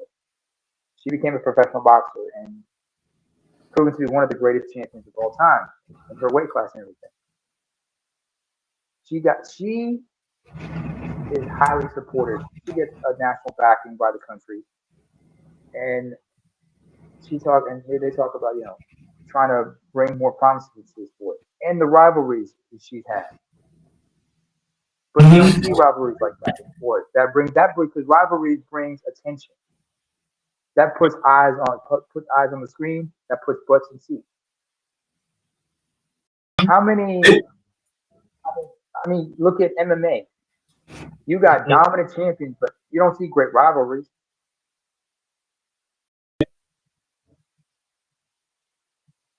But also too,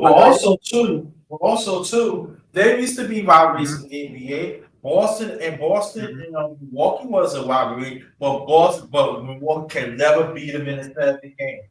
They can never beat them in a seventh game, and those games was close too. Milwaukee has some great teams back, but they can never beat Boston. They never get over the hump. How about Boston and LA, the Lakers and Celtics? There were here's one. Yeah. How about Detroit against Boston or Detroit against LA? Because remember the bad boy Pistons. Sometimes it would get ugly. You would see scuffles, genuine scuffles, like I said. Like Kevin McHale, Robert Parrish, Larry Bird. When they knew they were going to take on Isaiah Thomas, Joe Dumars, John Staley, Dennis Rodman, and Bill Laimbeer. They knew they were in for a fight because the Pistons were going to try to use any underhanded tactics they could, and they had no problem throwing fists at each other, and they genuinely wanted to knock each other's block off, right? The Lakers and the Celtics, they were not playing. They were dead serious about winning. Now, there was no underhand tactic with them, but they would get physical. They would get in each other's face. They would talk a lot of trash. They were competitive and they were mean. But off the court, they were respectful gentlemen. But on the court, I got to be that champ.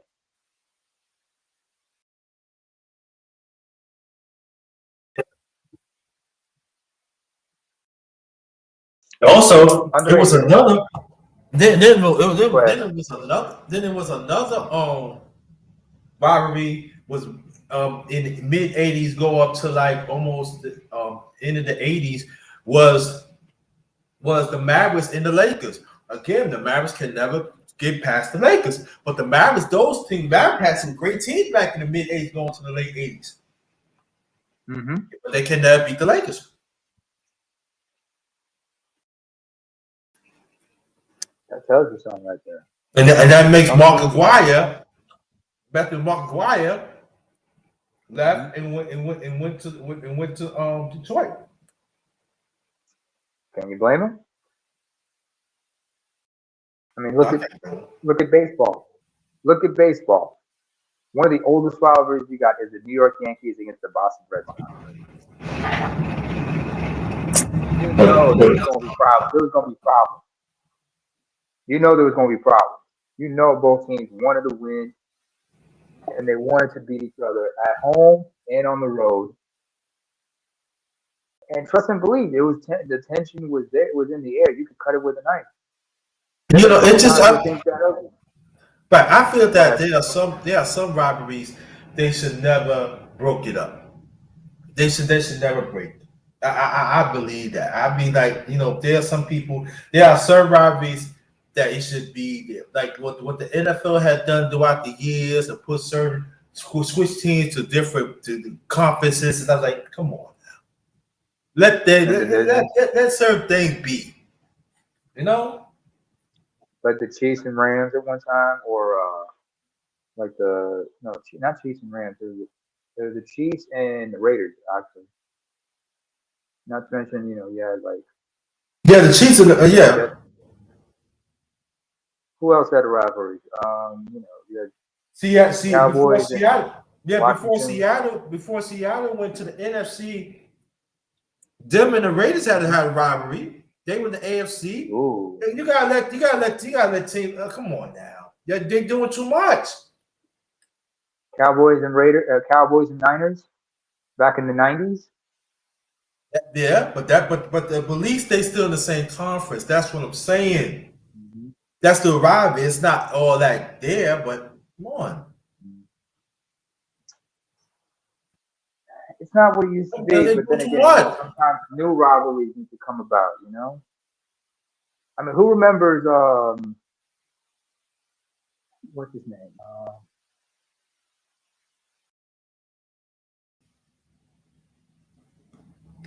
What I mean, take boxing for example. Arturo Gatti and Irish Mickey Gall, Yeah, Tyson and no, not Tyson, but Holyfield and Lewis. You but don't see see, things like that in women's sports. because now you got fighters now. They don't want to fight each other. It's all about the money. They're saying, "I'll fight you when the money's right," but they're also trying to be strategic, like Floyd. They want to come at each other when you're at the weakest. They want to be opportunistic about this. It's like timing and everything. They're playing mental chess about whether to fight you or not. What's it? Deontay Wilder and Anthony Joshua. They should have fought. They should have fought, but Yeah, but it didn't work out. it was Anthony Joshua's fault.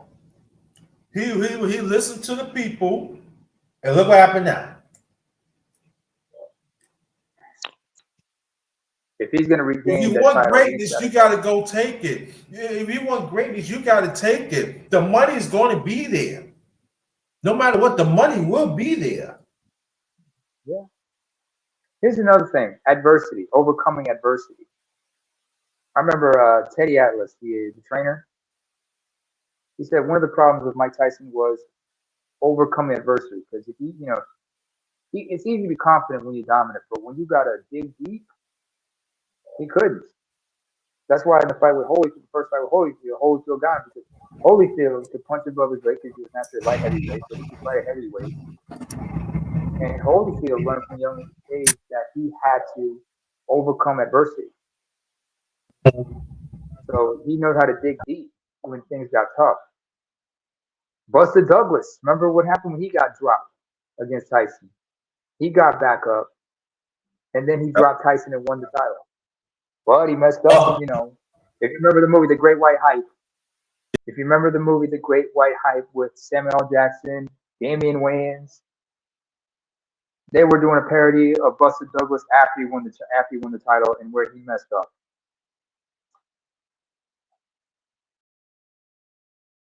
Buster Douglas, man. Yeah, I think who else? Yeah. It's just like there are certain things. Just let it be. Mm-hmm. You don't need to do all changing that. And that's the sad thing about it. Yeah, but look at who's in control of the organizations. Look who's running these organizations. That's what the problem is. I mean, look Run at these sports organizations, franchise. corporate. Mm-hmm. They run it. not just corporate, not just corporate. The owners of some of these franchises, the management of some of these athletes. I mean, I mean, the only sports I can think of where men and women are competing on par with one another would be track and field. You know what I'm saying? They get a lot of attention. Track Yeah. and field, especially sprinters, track stars and everything. Although, unfortunately, some of these people, especially, I'm not going to name this individual's name because they're not worth it. But some people just need to just get the act together, or as Stephen A. Smith would say, "Stay off the weed."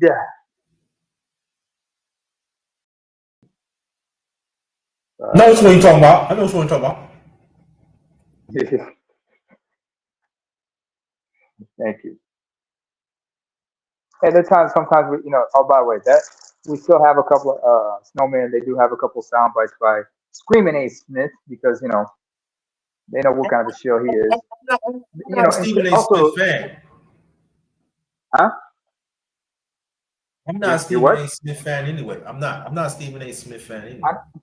I don't blame you because the guy is a rap bastard. But then again, you got a bunch of rap bastards in journalism. It is what it is. He's a hypocrite. It's a rap bastard. Yeah. Well, This whole thing is and people always talk It's about what it is. baseball. They want to, but they have robberies in baseball. And then there's one thing about people fail to understand is baseball is never going to change tradition. Nope. They not, because that tradition means a lot. So they probably have some analytics and stuff at it, but they never gonna change tradition You can't rely because on they understand analytics history. alone. People don't understand you cannot rely on analytics alone. What is wrong with everybody? I mean, I understand everybody loved the movie The Moneyball with Brad Pitt, but that's not going to win you championships alone. You need to have like a sixth sense of the game, a sixth sense of the game. You got to understand the insights in and out of baseball, the fundamentals.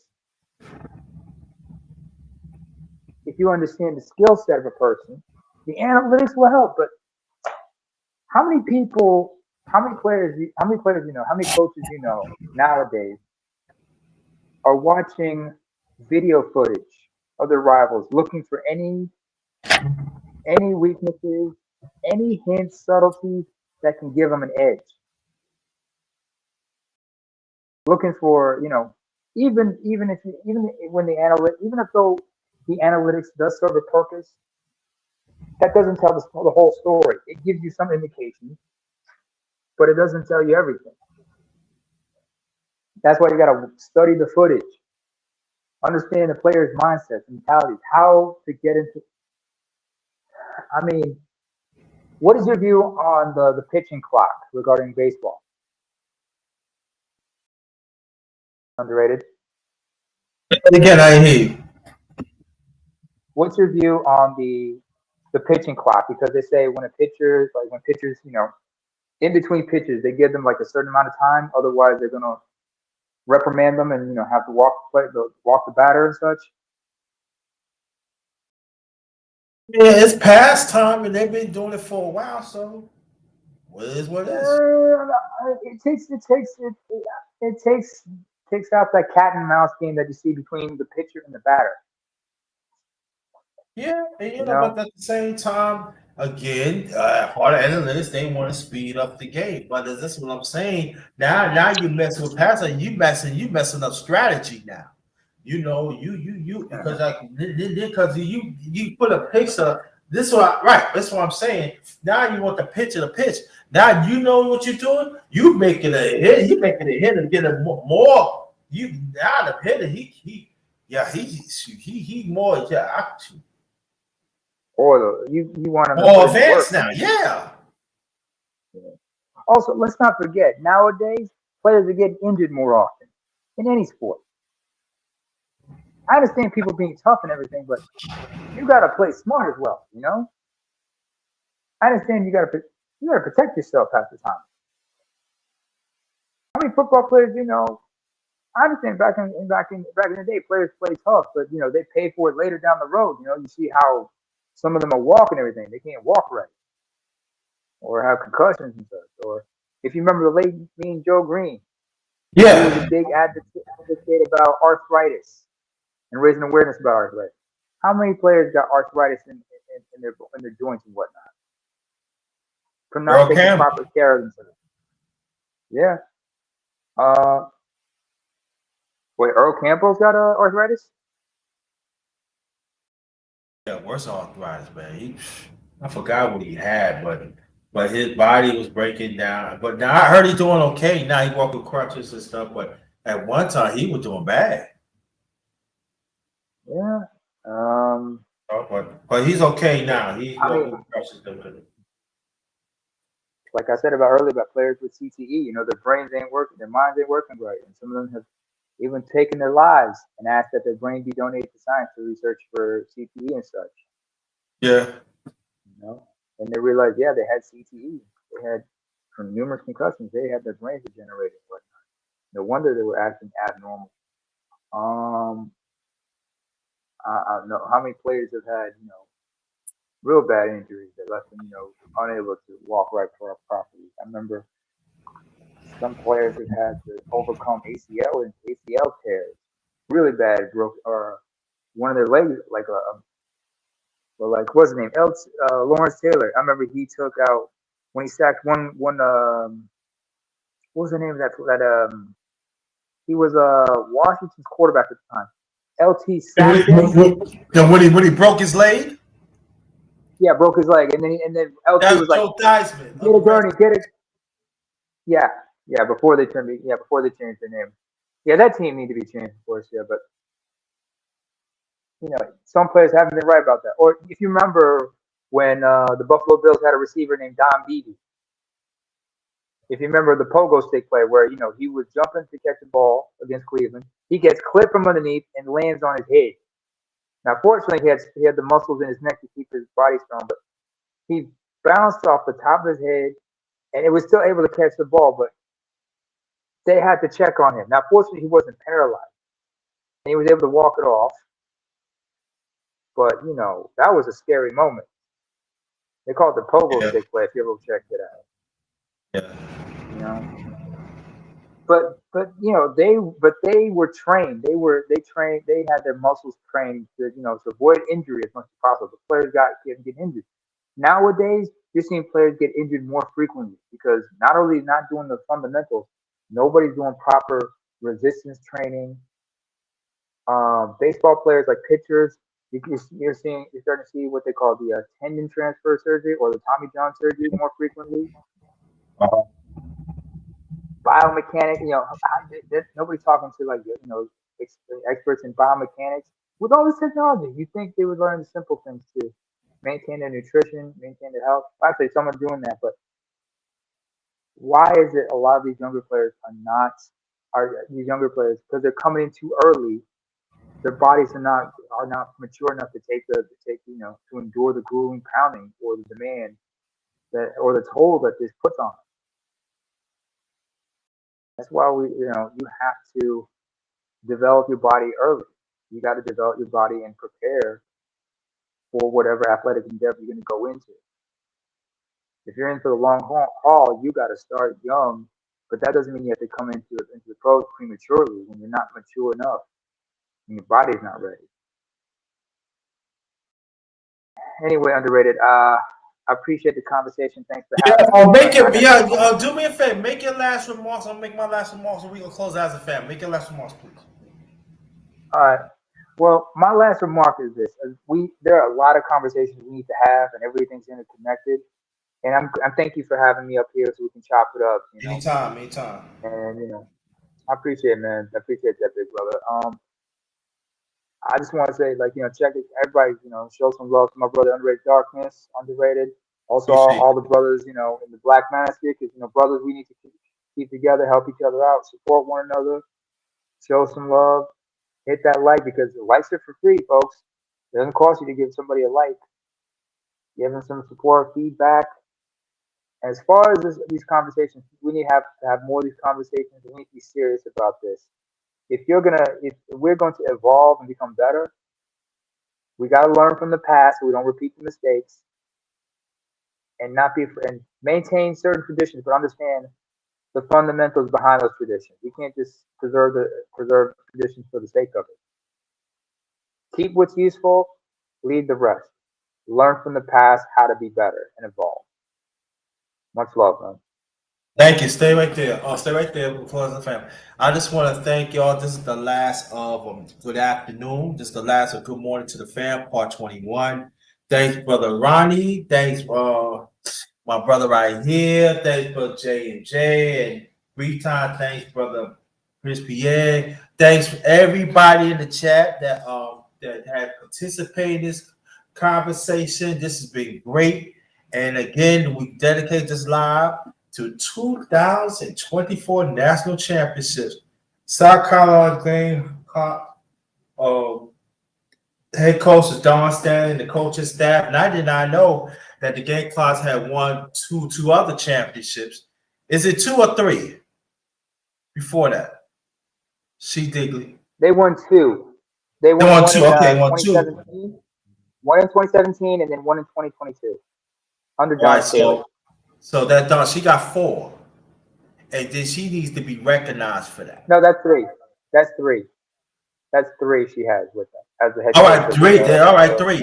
But she needs to be recognized for that. And also, let me say this: the last 3 years, they 109-3, and they captured off sweep of national championship went undefeated. So shout out to them. We dedicate this live, and please come back wherever I come back. Have a great afternoon, like I said. Great, wherever you do, but be a winner, because that's what you are. No matter what you have, you don't have. Be a winner, because you are blessed. On behalf of my channel, Underrated Darkness, yours truly, the #1 one of the best kept secrets on social media. Please share this out. Hit the button. It's very important. Please, thank you, information man, and reach out to me. Hold on, before I do that, reach out to me, my brother, when you want to do the chopper. Hold on. Let me type this in so you can get it. I don't know you have my email or not, but I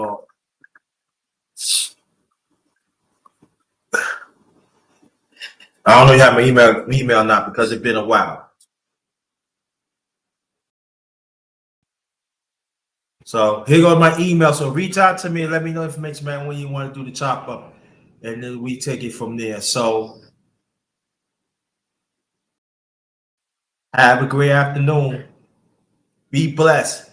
Be a winner. This one is Ghost. Good afternoon.